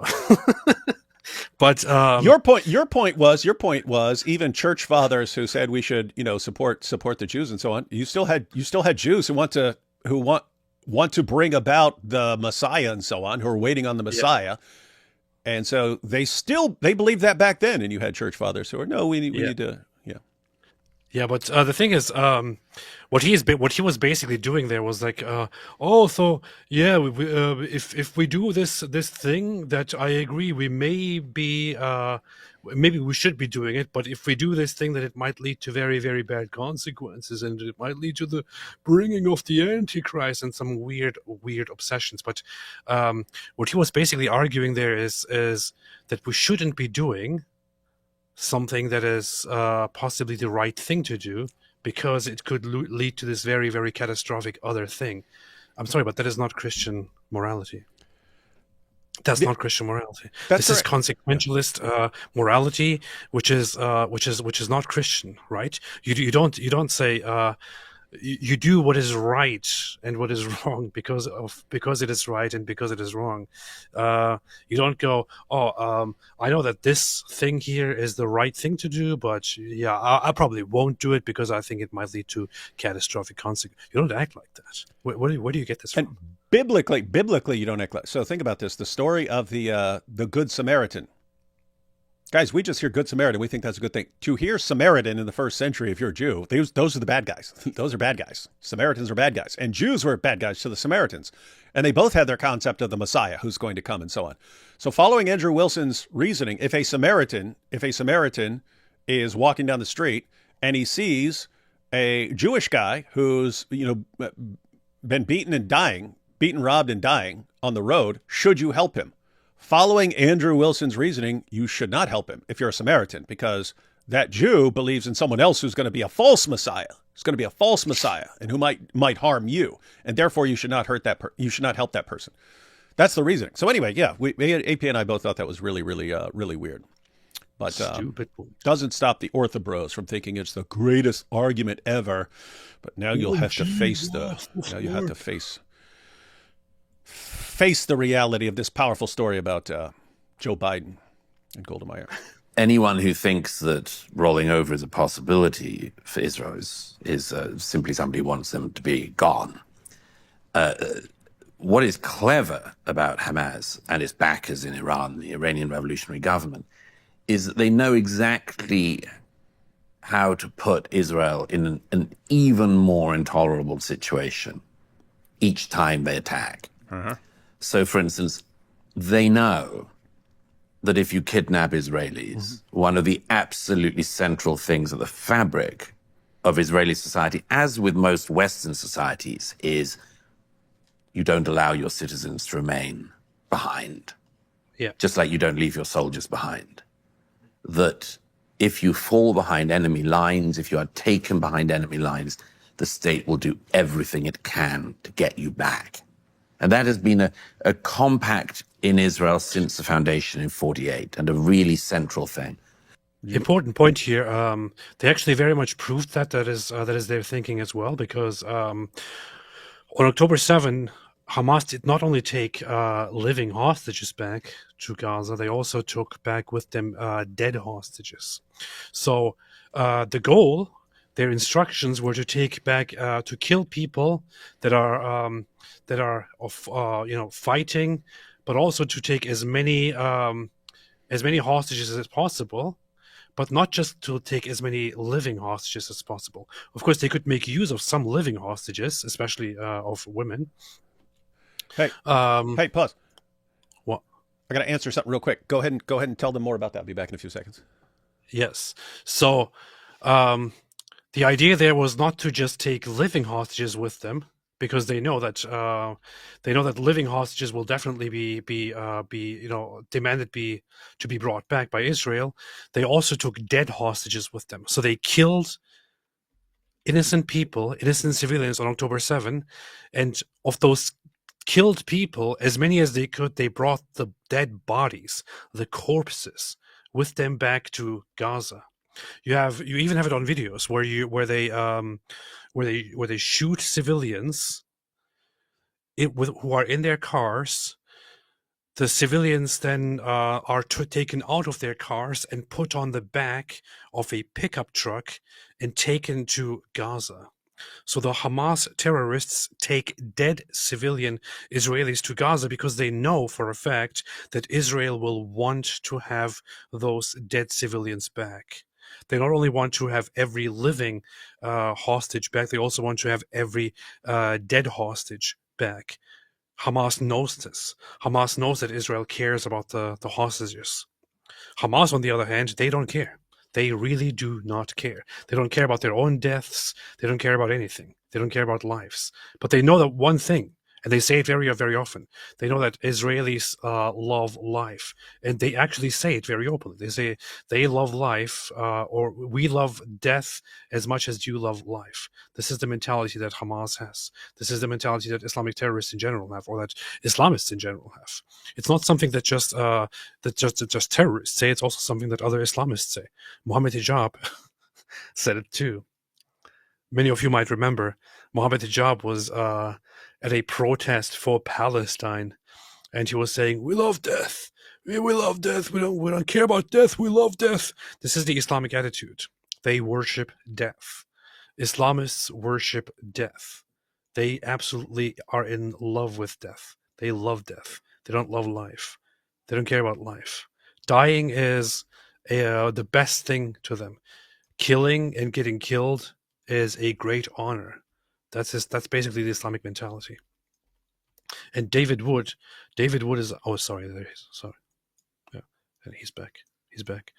Hey, what's up? You're muted. Talking trash about me, man? Yeah, I was talking trash. Sorry. Don't be talking trash. Don't be talking no trash. All right. What point did you make summed up in 5 seconds? I didn't. I was just telling a story. Okay. No, I was telling them about how Hamas was taking back dead people as hostages as well on October 7th, because they know that Israel is going to do anything they can to bring everyone back. That's what they do. And guys, understand the overall point that was being made there. The enemies of Israel understand that every single battle basically backs Israel more against the wall in terms of the world population, because you go and attack them, they respond.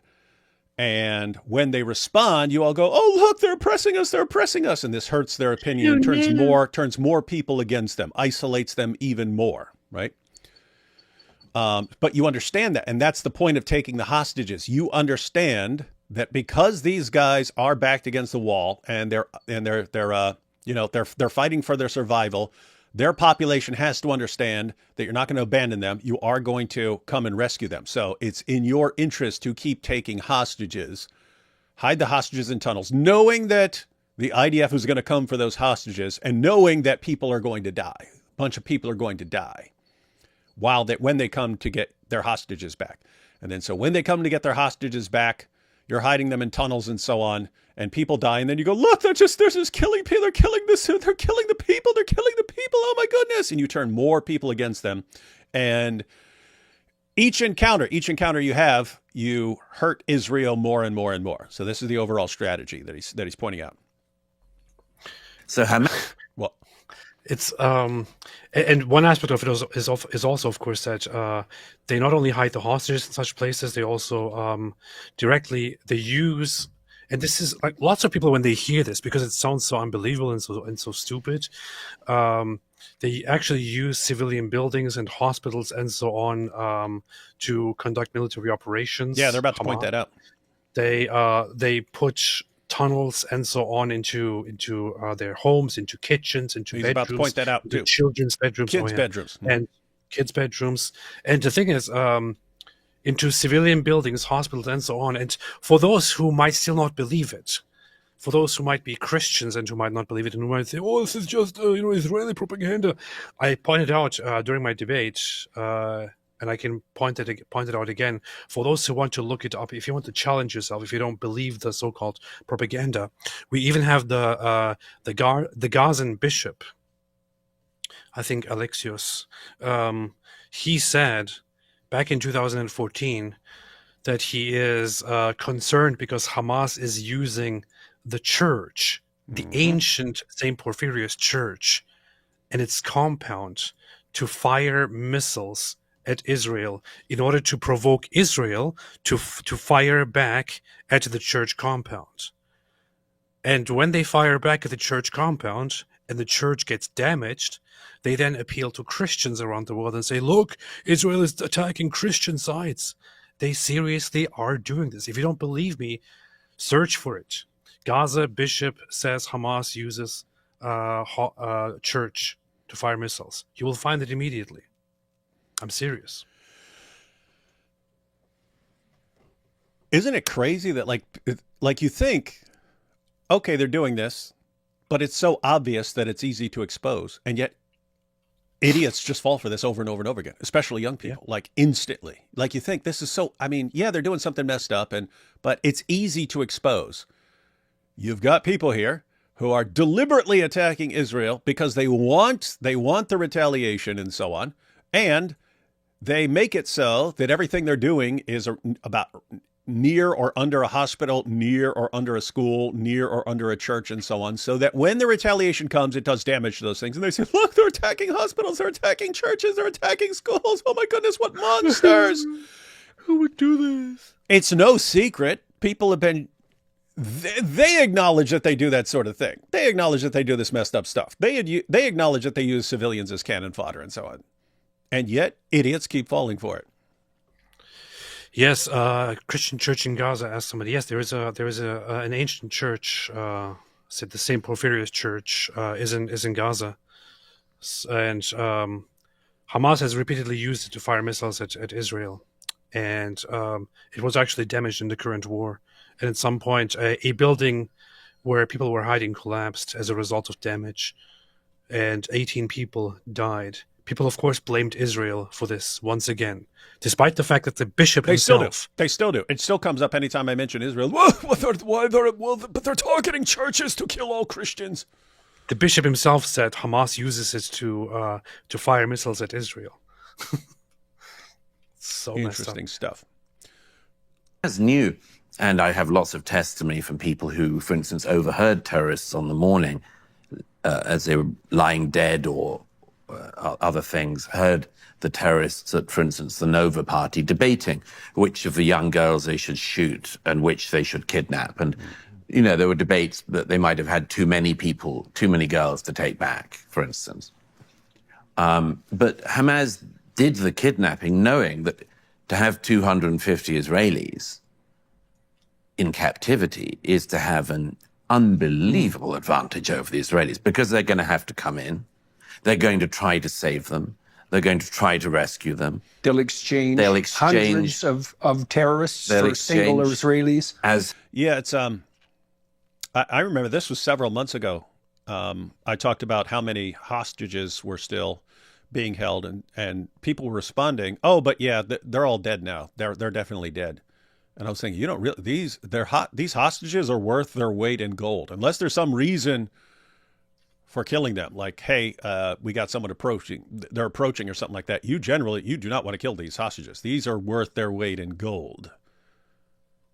And so, yeah, and that's why they were just able to release a hostage. People were saying, none of these guys are alive. It's been too long. They're not alive. Yeah, they are. At least some of them are. Happened recently, an exchange of Palestinian prisoners in Israeli jails for committing acts of terrorism, preparing suicide vests, trying to carry out bombings, and much more, knife attacks. They will exchange sometimes hundreds of those Palestinians for, as happened the other week, the coffins of 2 Jewish babies.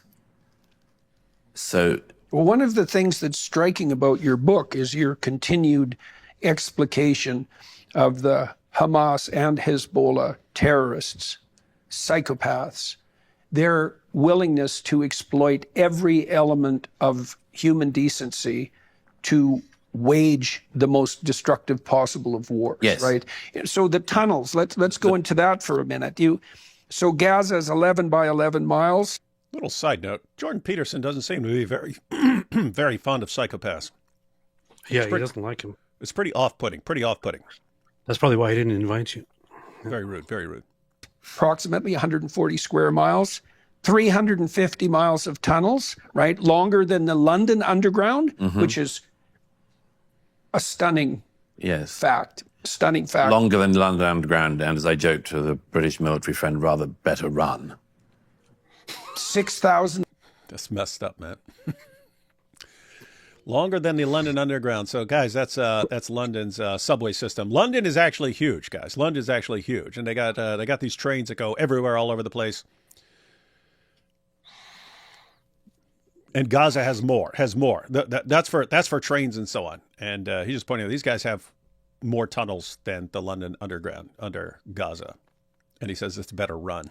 It's messed up. Entrances? And they claim that they need your money. Yeah. Send your money over to them. They need it. Yeah. I mean, think about what it would take to build the London Underground system. I mean, it's like insane. That's what they built under Gaza, using money that you sent them. Well, not necessarily you, but your government sent them that money to build all that. You sent them. Everyone who's watching, you sent it to them. You did it. Any of them in the bedrooms of children? Oh, almost always where the tunnel entrances come up, they come up in children's bedrooms, in houses throughout Gaza. They come up inside mosques, but they come up inside hospitals. Even in 2014, the BBC acknowledged that the Hamas leadership were coming up from tunnels underneath the Shifa hospital, which is one of their command headquarters. By the way, all of that is, for anyone who cares about this, completely against every law of war. Yeah.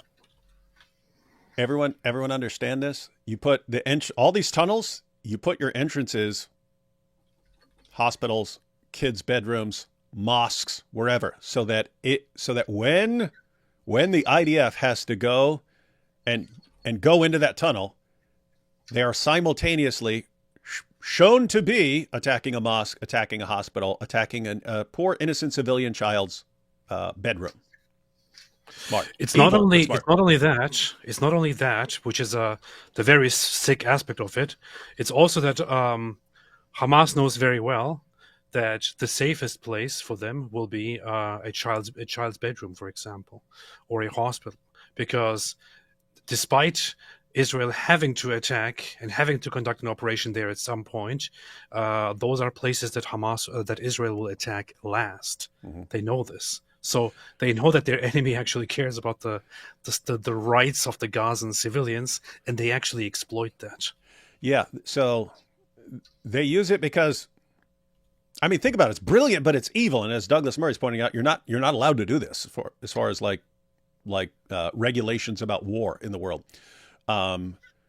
You're violating international laws about conducting a war. You put your terror tunnel under in a hospital, and the entrance is the hospital, or the entrance is the mosque, or the entrance is the child's bedroom, or something like that. And as AP was pointing out, there are only two options. You either say, okay, I'm not gonna go after the terror tunnel because it's under a hospital and I don't want to attack the hospital, in which case it gives you protection. Your terror tunnel is protected.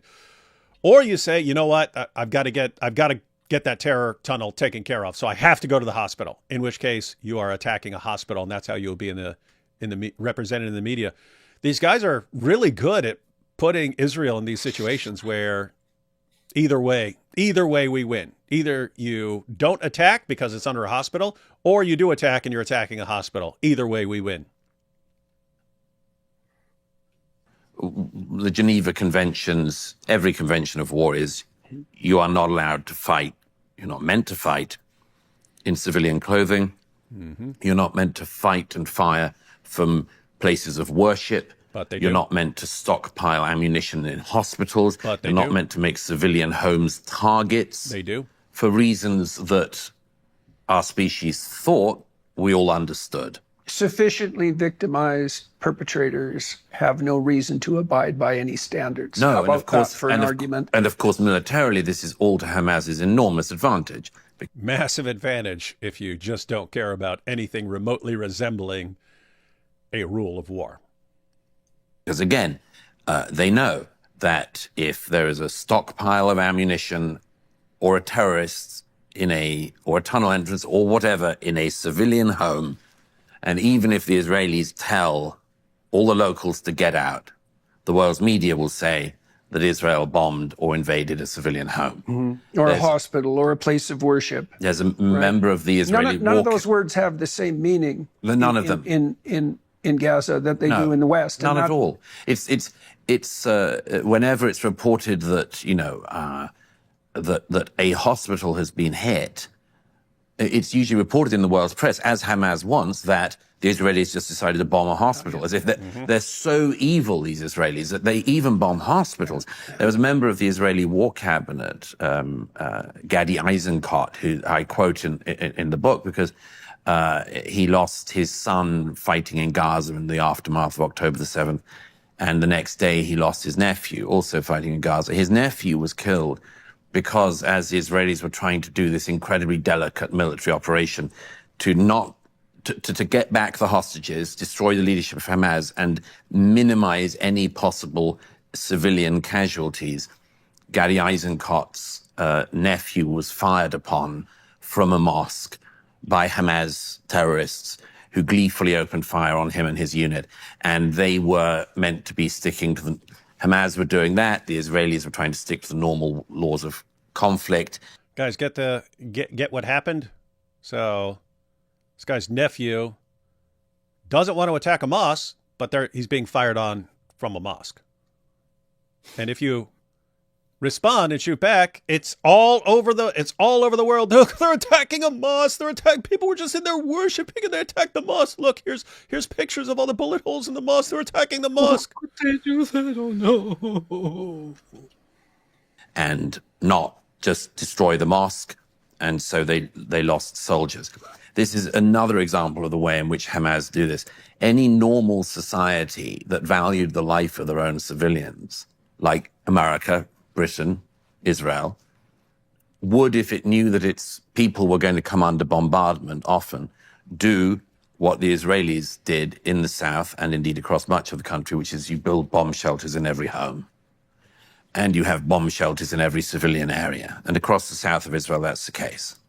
Hey, by the way, that's an interesting point. So how does Israel respond to these guys attacking from hospitals, mosques, schools, hiding behind civilians, dressing as civilians? What's the main way Israel responds? The main way Israel responds is to build tons of bomb shelters and say, okay, these guys are going to keep attacking us. But keep in mind, Israel could wipe these guys out tonight. They could completely wipe them out tonight if they wanted to. They don't want to. And so the main way they deal with it is, okay, we're just going to be targets for a long, long time. We'll try to go in and deal with specific threats when we need to.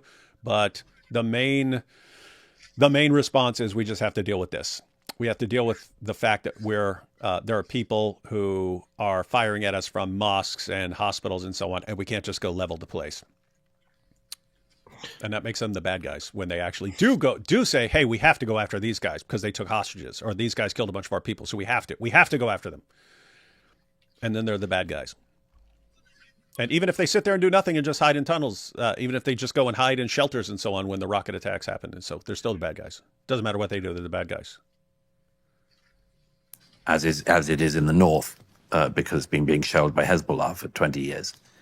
But only in Gaza do you get a situation where, and I quote one of the Hamas leaders saying this in an interview with Al Arabiya last year, this Hamas leader was asked by a friendly Arab journalist, why, if you say the civilian casualties in Gaza are so high, why can't you allow the civilians of Gaza to shelter in your tunnel networks that you've built underneath Gaza? Famous clip you've played many times. And the Hamas leader says, but the tunnel system is not for the civilians. The tunnel system is for our fighters and for our weaponry. And the interviewer says, well, who's to look after the civilians? And he says, well, the international community. Right. I made a video a while back when I pointed out that significant difference between Israel and Hamas.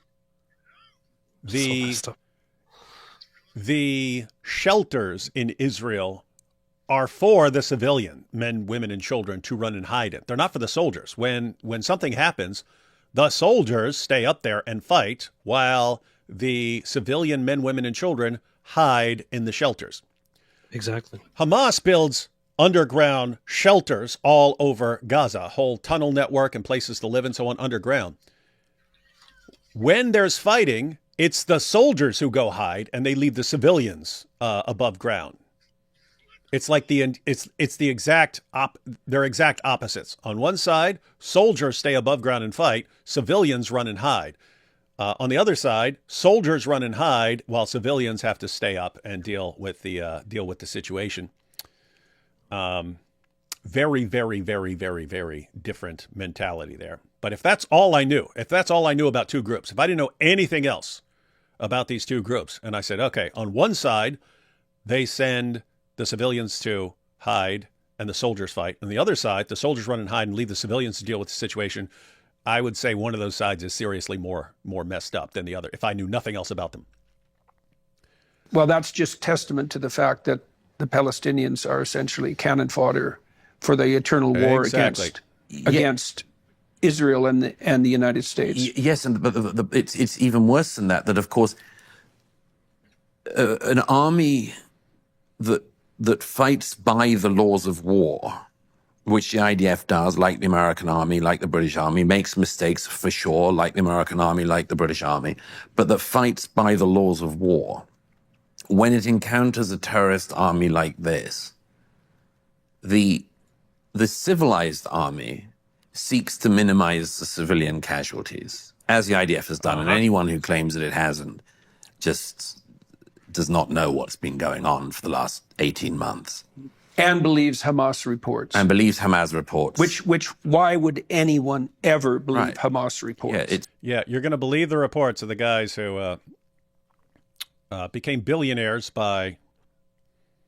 They've monetized the suffering of the people who voted them into power. They monetized it, became billionaires, and then as they took over, they built a bunch of tunnels for themselves to hide in, and they regard the civilian population as cannon fodder.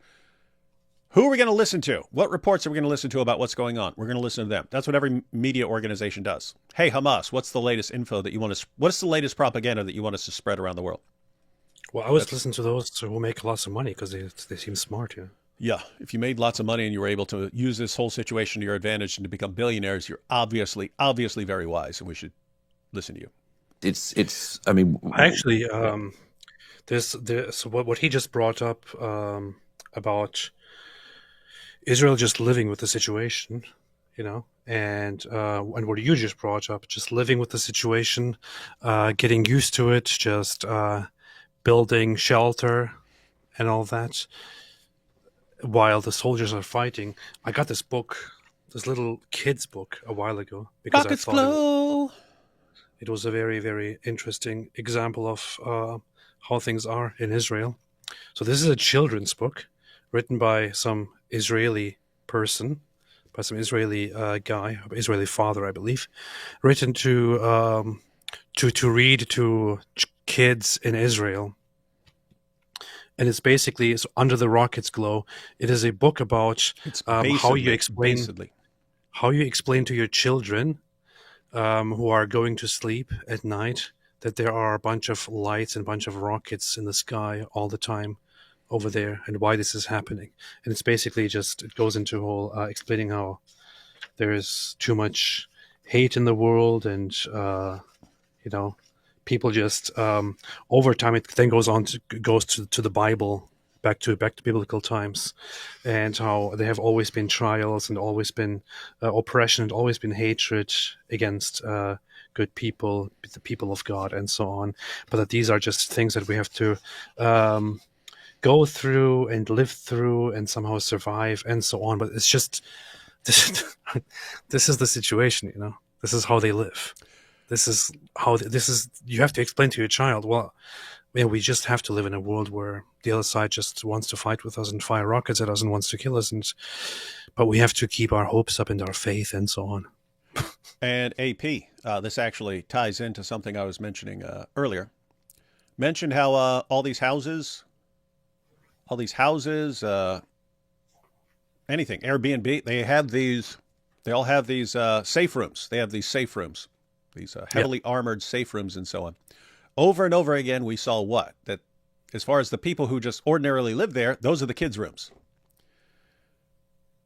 So when you're so you have a house and it's built with a safe room in it, but as far as like ordinary everyday living, that's your kid's bedroom. That's your kid's bedroom. So everywhere we went, like when we went to the kibbutz, that was the kid's bedroom that we went in, that was the armored room. That was the safe room. We had an Airbnb. They had a safe room there. I slept in the safe room, but that was when it wasn't being rented out. That was a kid's room. Mm-hmm. But think about that.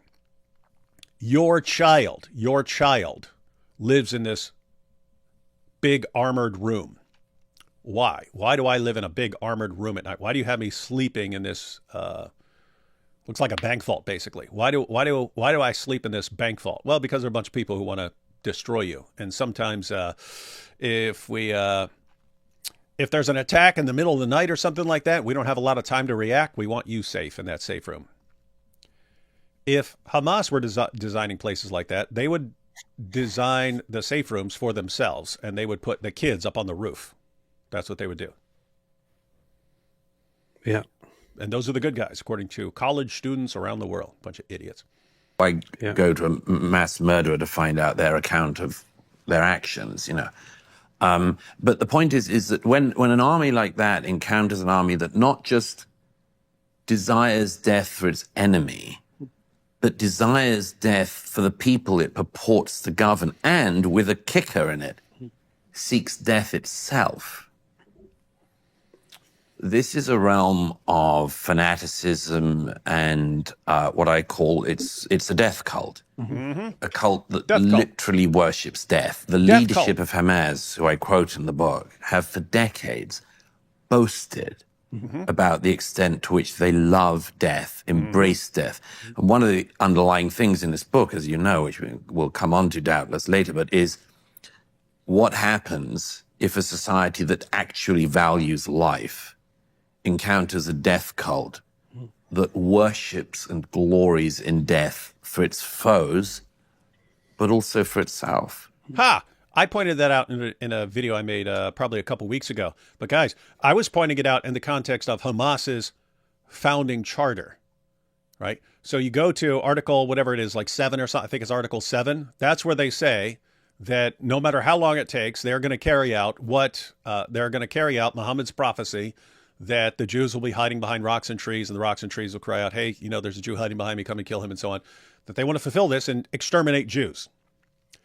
The very next article was their motto, and it's that death for the sake of Allah is like the greatest good. Mm-hmm. So, but I mean, think about that. What do you, Hamas, what do you want for your enemies? We want them dead. Okay, what do you want for your own people? We want them dead. We want them dead for Allah, right? We want our enemies dead, and we want ourselves dead. What is that? You want everyone dead.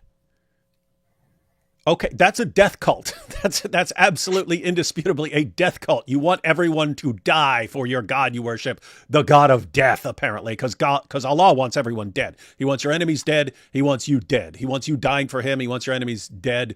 So he wants you to kill them, and he wants you to die in the process, and he wants everyone dead. That's a death cult, and you worship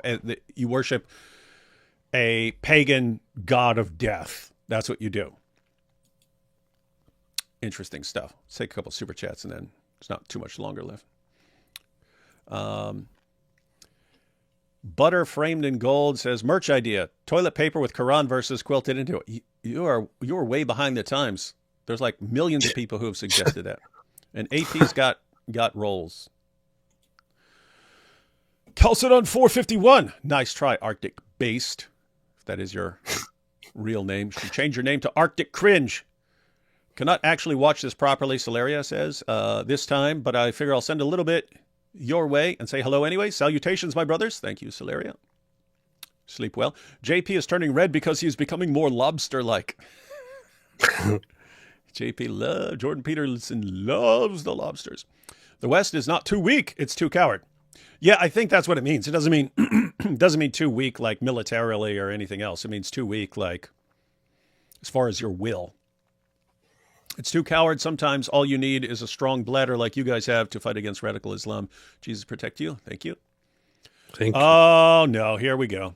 Amen. Guys, I'm not some fanatic of the Tate brothers either. Okay, I can understand that they did wrong things and condemn them for it, but we need them. Sorry. We do not need Andrew Tate and his idiot brother. We do not need them. You do not need sex traffickers / grapists to help you function in the world. These guys always do more damage than good. And yet you'll have the fans that are like, oh, but look at all the good they're doing. They're doing more damage.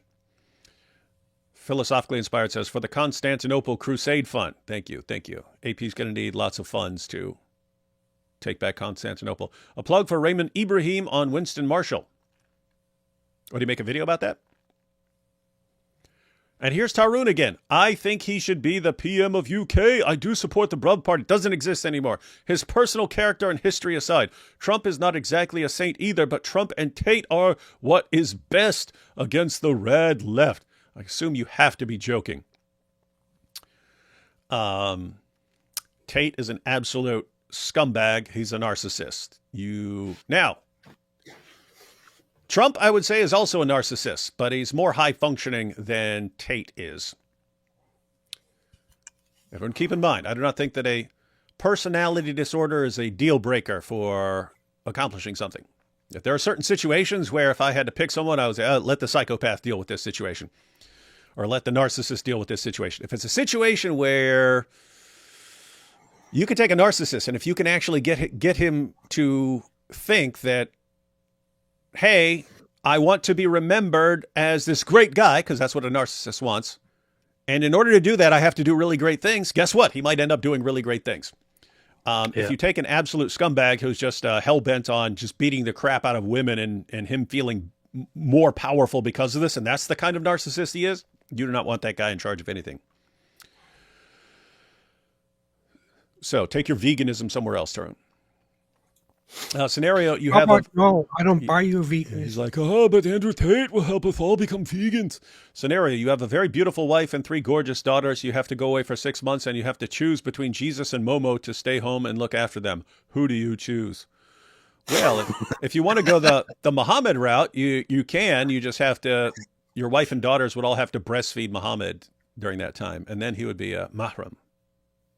Yeah. Got Makes that? sense.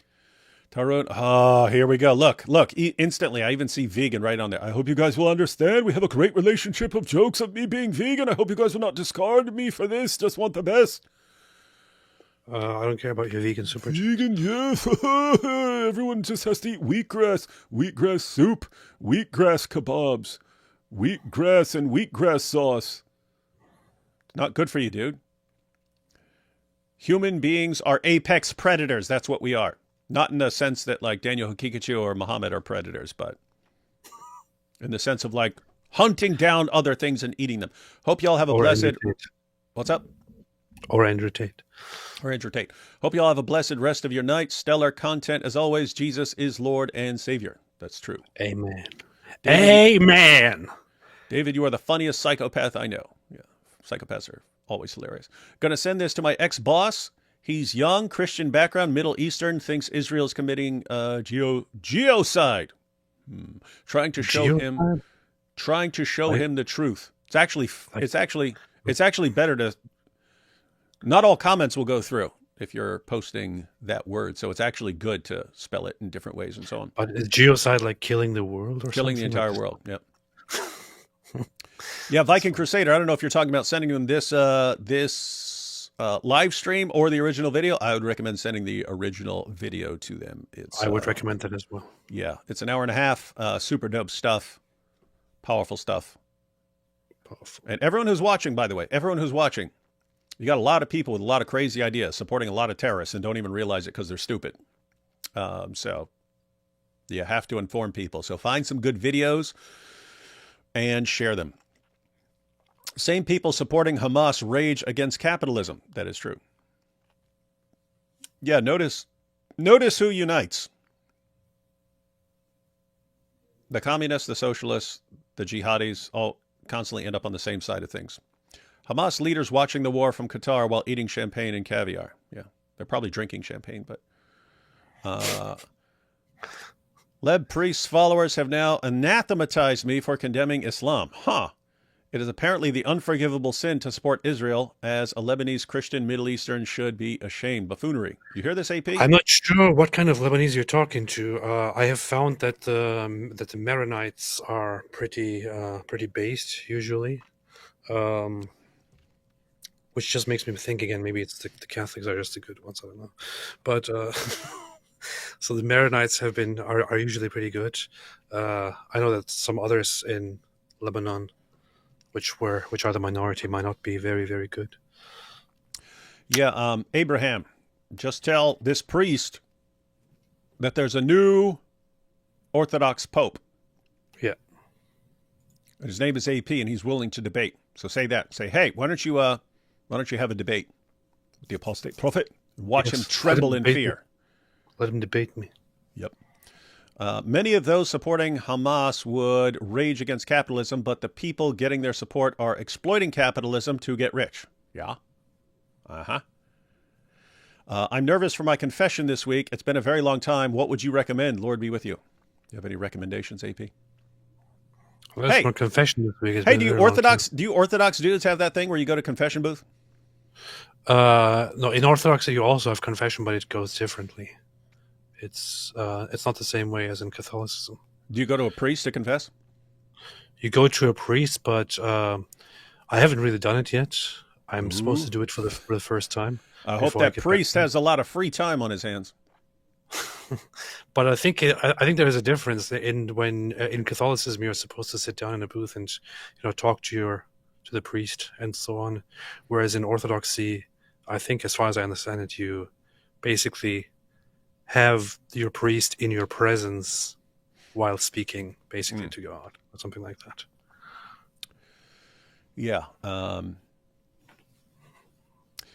The command in the Bible is confess your sins to one another, so I would generally take that as like, keep in mind, you have to figure out a way to do it. So, there are different ways to do it, confessing it to a priest and so on. But the general idea, as far as the Bible's concerned, is accountability really, really helps. If you're struggling with some sin, let's suppose you're looking at porn or something like that, you don't know what to do with it. You don't know what to do about it. You can't resist.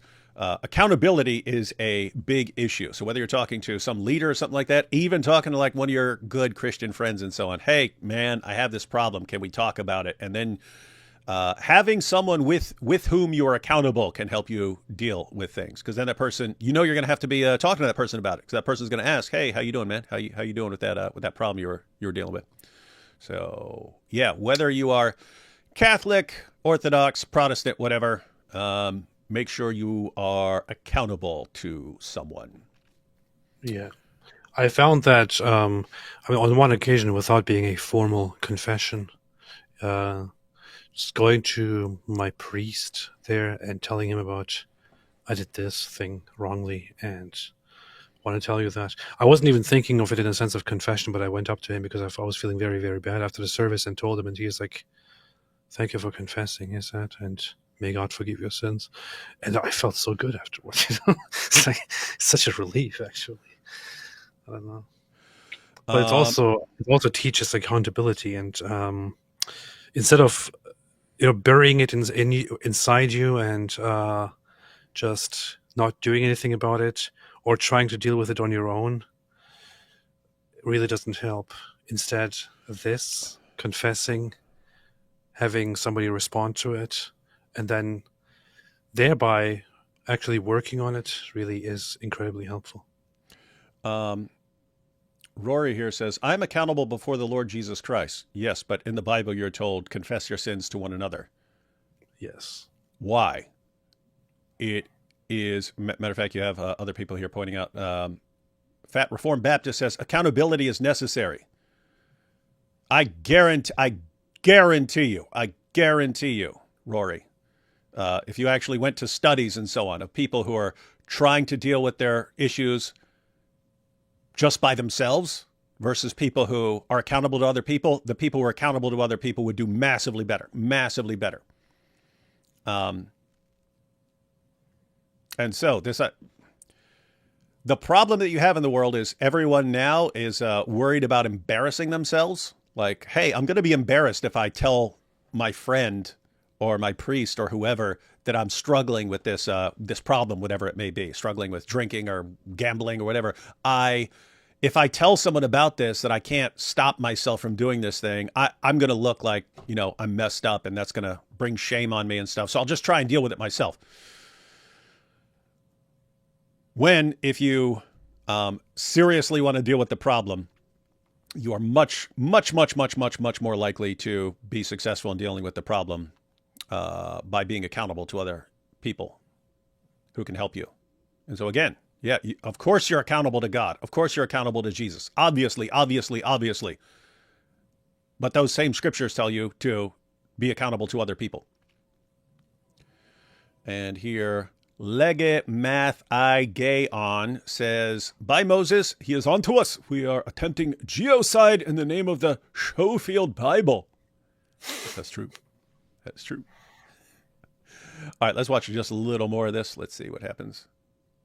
And we Oh, have my wife seen, is pointing out. What? My wife is pointing out. Back in the early days of the church, the members used to confess to each other in front of the congregation. Yeah. So that's how it was. Yeah, I found out about this. And what's weird is when I got out of prison, it was significantly harder to live a straight and narrow Christian life than it was in prison, even though you're surrounded by all sorts of nonsense and constant like fighting and so on. And I had to figure out why that was. Why was it harder to live as a Christian and to obey Jesus on the outside than it was on the inside? At first I was just thinking, well, there's so much more temptation out there, compared to you have so much more ability to do so many more messed up things outside compared to when you're in prison and stuff. First I just thought it was that.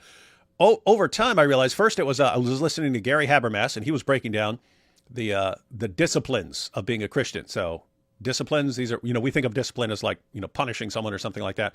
But disciplines like things that make you a disciple. The disciplines that make you a disciple. When we talk about the Christian disciplines today, like what are the things that you're supposed to do as a Christian? Habermas is pointing out, you get a list of like 4 or 5 things, prayer, Bible study, fellowship with other believers. You occasionally get something like fasting or something like that, but it's like 4 or 5 things. And he pointed out that in the early church, it was more like about a dozen things. And then there were still more. And what was interesting when he brought that up, and he pointed out Dallas Willard has a book, Robert Foster has books on this and so on. That in the early church, it was a bunch of things. What was interesting to me was once he pointed that out, the same things that were disciplines in the early church, you see them right in the Bible. You see them straight out of the Bible. And they were things that were sort of part of the structure of prison. So again, disciplines of being a Christian now, even if for people who talk about being a Christian, prayer, Bible study, these kinds of things, fellowship with other believers, maybe fasting, things like that. In the early church, it would be things like simplicity. Make sure you're living as simple a life as possible. Don't fill up your life with tons of unimportant stuff that distracts you from things that are more important. So keep a simple life. Solitude doesn't mean go and live as a monk, but it means you need periods where you're just by yourself. And think about it. You see Jesus doing this in the Bible. He would go off to a mountain. He would go off to a mountain at night and so on, to be separate from everyone else. And so you kind of see these things. So anyway, the point was you're supposed to have times when, guys, I'm going away for a day just by myself, just me and God. I'm going to be away from it. I don't want to talk to anyone. I want complete silence. Silence was another one. You would have times when I'm completely quiet. I'm just going to be completely quiet. I want no noise. And so these were features of the early church. And Christians kind of lost them over time. But one of the disciplines was accountability. You are confessing your sins to one another. Anyway, the point of all that was we've lost a lot over time that was once considered essential to healthy Christian living. And then Speak for yourself. We wonder why everything is all screwed up in the world. Speak for yourself. No, you speak for yourself. Hang on. Let's see. And here we have Michelle Marie says, regarding confession, there is a saying that is used in the psychiatric world and Alcoholics Anonymous that says you're only as sick as your secrets. Dang. Matter of fact, I was thinking about AA. Notice they go in there and they talk about their issues to one another, and they do massively better. There have been studies on this. I remember reading about them in a book on habit formation years ago. But the people in AA do massively better. Same thing with NA. They do massively better. They're much more successful in dealing with what they're struggling with than people who try to deal with it themselves. How did we even get on this topic? I don't even remember. Oh, I don't know. confession stuff came up. Yeah. All right. And death. We have seen such movements throughout history. We have seen them, but most of the world has forgotten about them. And I would argue that Israel, to a great extent, forgot about them until 6:30 in the morning on October the 7th, 2023. Possessed by the spirit of Cain. Yes. And that accounts for some of the anti-Semitism too. So let me run something by you. I want to flip to how the world turned. So it is the case that when people develop post-traumatic stress disorder, they relatively rarely develop it in response to a tragedy, even if it's a painful tragedy. They tend to develop it, one risk factor is being naive. Seeing the world through rose-colored glasses, let's say, assuming goodwill on everyone's part, including your own, and then encountering a situation, sometimes a situation that you're deeply involved in, where malevolence raises its head. The West is very sheltered and I would say blind to malevolence, blind to its existence. In the academic realm, there's no discussion of good and evil. Evil is an archaic term. And malevolence... Hey, that's interesting. Have you ever heard that before? What is?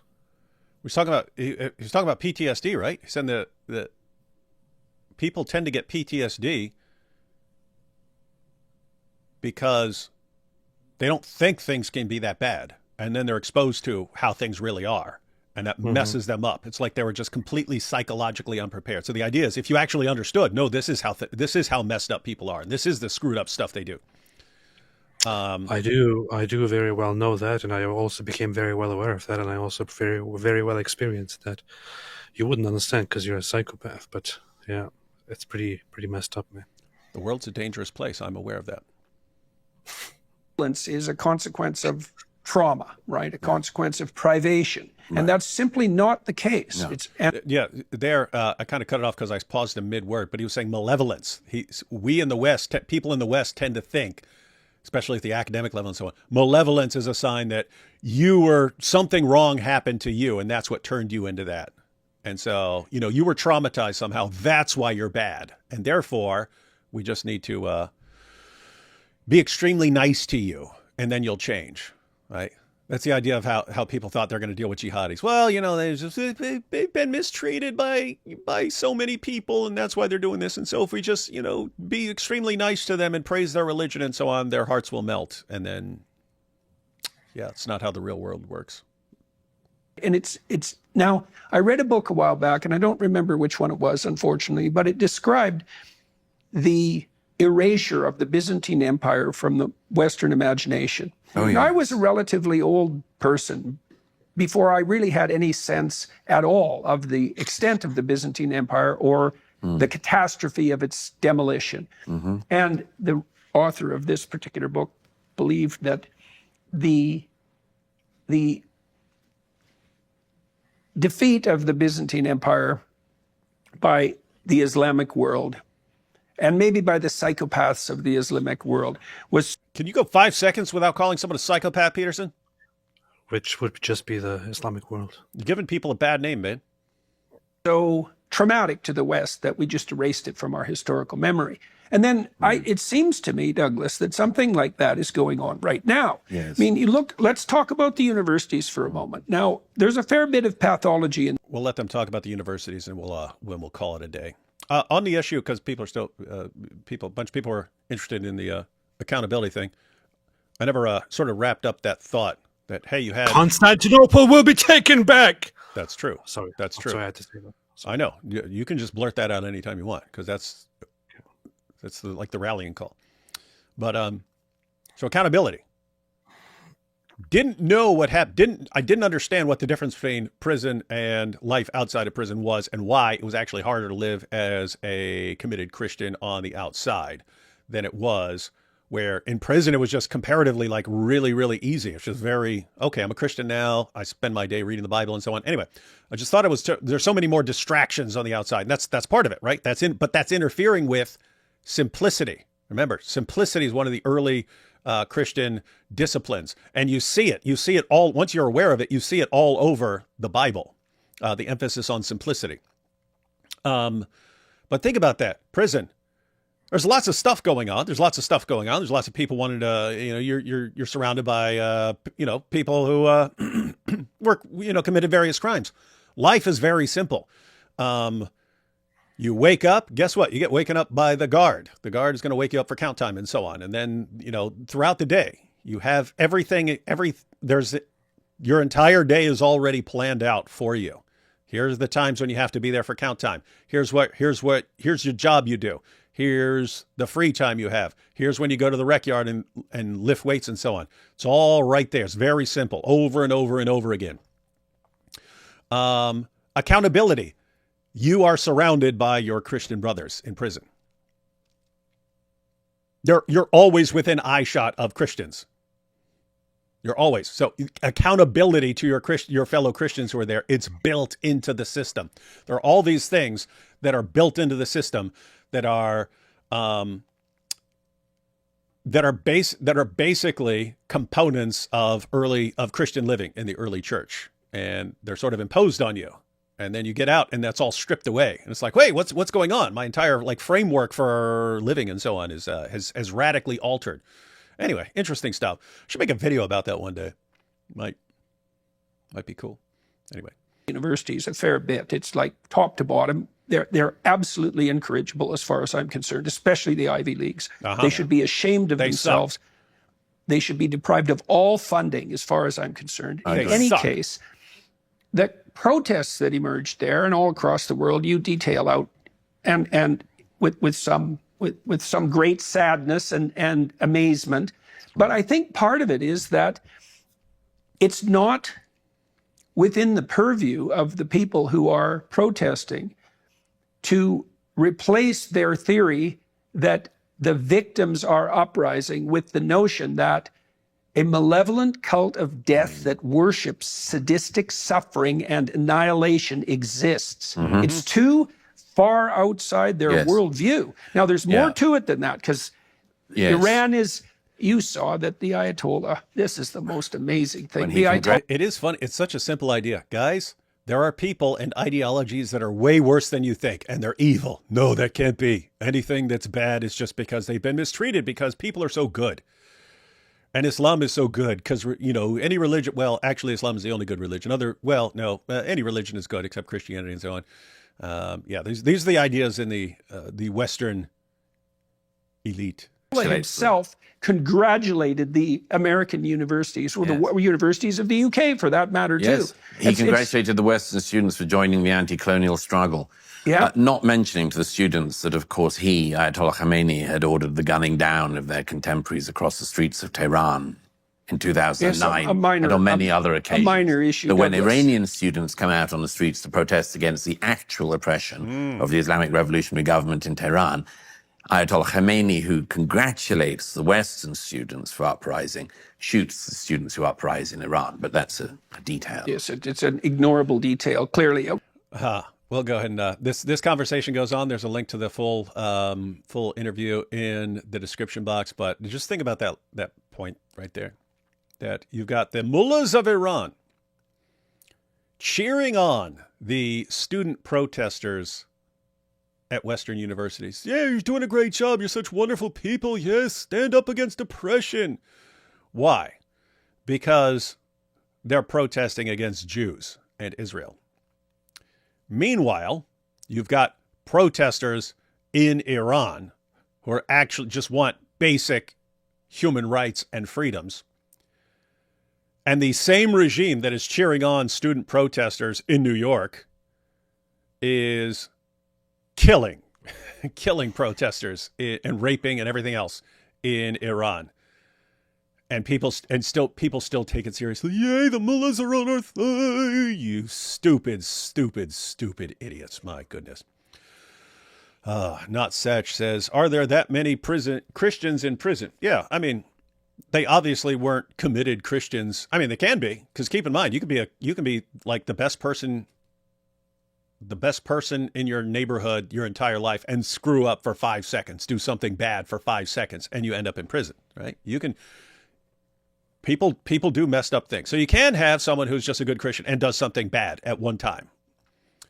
Generally, it's people who, they were kind of loosely Christian when they grew up and they got to prison, and now they have time to think about things more. And hey, look at the trajectory of my life, where my decisions have gotten me. I need to change. I need to change. And so you get some people, and then they start, they're going to church and reading their Bible and stuff. And then, of course, you have the fakes they get locked up, and then I'll start praying now for God to get me out of this situation and so on. But they don't really take it seriously, and you can tell because they're not really committed. They're just hoping that God gets them out of the situation, something like that. So anyway, you got to mix. But yeah, plenty of Christians in prison. All right, AP, any final thoughts on any of this stuff? Are you listening to something else, AP, or are you asleep? No, I'm right here. I'm listening to you.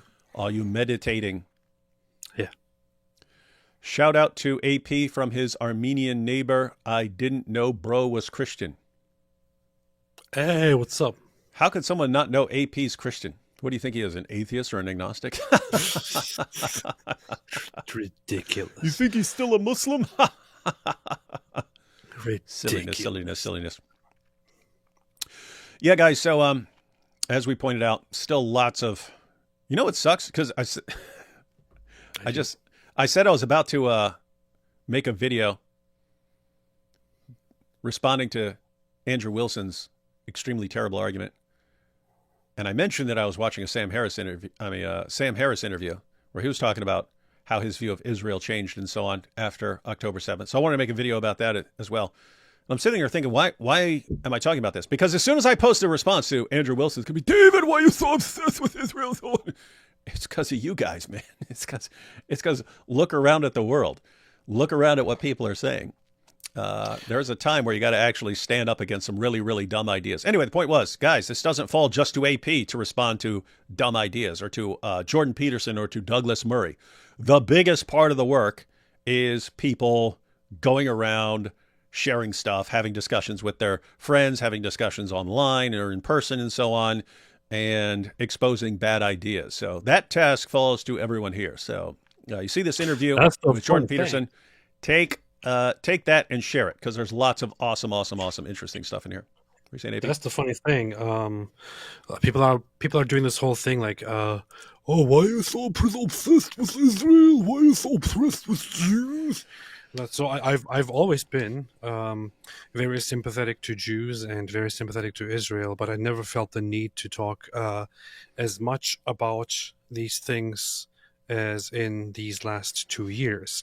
And the reason is simply that Israel is brutally under attack, and that there's a relentless attack on both Israel and on Jews, and I feel the need to stand up where I can. And I know that this is not the very popular thing to do right now. In fact, it's become very, very funny, because it was actually in our circles, it was like a given. It was like the normal thing years ago to stand up and stand with Jews and Israel and all that. Over the last 2 years, things took a very, very disturbing turn, and especially now, it would of course be very, very cool for us to become anti-Israel, but especially now is the time to be supportive. So, because people go on very, very disgusting attacks against Israel and against Jews, and they shan't get away with it. And every generation that comes along looks back two or three generations earlier and says, oh my goodness, how did they let that happen? Yeah. How did they not stand against that more? How did they just sit back and not scream and shout from the rooftops and do everything they could to stop that?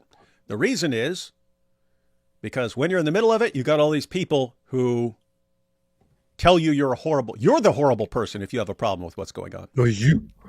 And people fall for that. People fall for that. So guys, don't fall for it. Don't Magic Jew blood, magic Jew blood, magic Jew blood. There are lots of horrible people doing horrible things with horrible ideas, and they're spreading them rapidly. And the response needs to be responding with good ideas. I think that was the best argument that Andrew Wilson made during the debate was magic Jew blood. That's what he said. Oh, there's no magic Jew blood. I still see that all the time. I still see it over and over again in the chat. So I was thinking recently, I can't wait to finally get baptized in the Orthodox Church, so I can start drinking magic Jew blood on Sundays. You know, that is that was, dude. It was crazy that he's sitting there mocking the idea, and you keep quoting the Bible, and he's mocking it, and all his fans are cheering every time he mocks it, and you keep going. You're mocking the Bible here. You're mocking the Bible here. You're not mocking me. You're mocking the Bible. And he just kept rolling with it. And so did all his fans. And his fans kept cheering for him. Paul literally says that they are beloved for the sake of their ancestors. So it is Paul literally saying that they are beloved because of their blood. Because of their descent. Oh, AP Fiddle talking about magic Jew blood. What an idiot. What an idiot. Every single time that he said that he was mocking the Bible, he was mocking St. Paul. So yeah, it was wild. Wild stuff. All right, guys. So tomorrow, I think I'm going to be on Thaddeus's channel at 5 p.m. Eastern time to go through some of the Islamic dilemma stuff, responding to some of the latest Islamic dilemma stuff.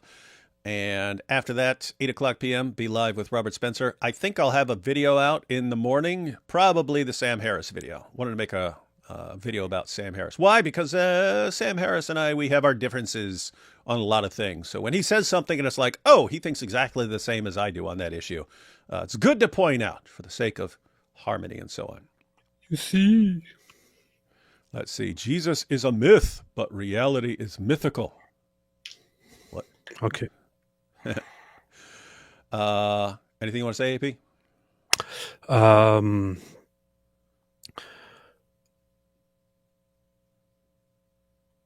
No. You don't want to tell people to convert to Islam because it's based? No, stay away from Islam, stay away from death cults. But that's kind of the same thing, right? Yeah. Here's Douglas Murray's book once again on democracies and death cults, and he totally did not pay me to promote this, and to put it right here in the back of my screen. Would totally recommend it. It's a little bit heavy, although it's very short. So definitely worth reading. And as always, stay away from Islam and consider Christianity. Indeed. And so, guys, be sure to finish watching that entire interview because it's awesome stuff. Watch that. Share that with other people because both these guys now have tons and tons of enemies, not only on the left, but also on the right because they've managed to offend lots of people. And so, yeah, share the video. And if you're much of a reader nowadays, or even if you're not much of a reader, but you can still endure a 200-page book, check out Douglas Murray's new book. And maybe we'll both read it and do a little review. We'll see what happens. You can join the Orthodox, the Eastern Orthodox Protestant Brotherhood Book of the Month Club. Powerful. And hit me up if you are in Jamaica. Yeah, man. Yeah, man. Yeah, man. Catch y'all next time.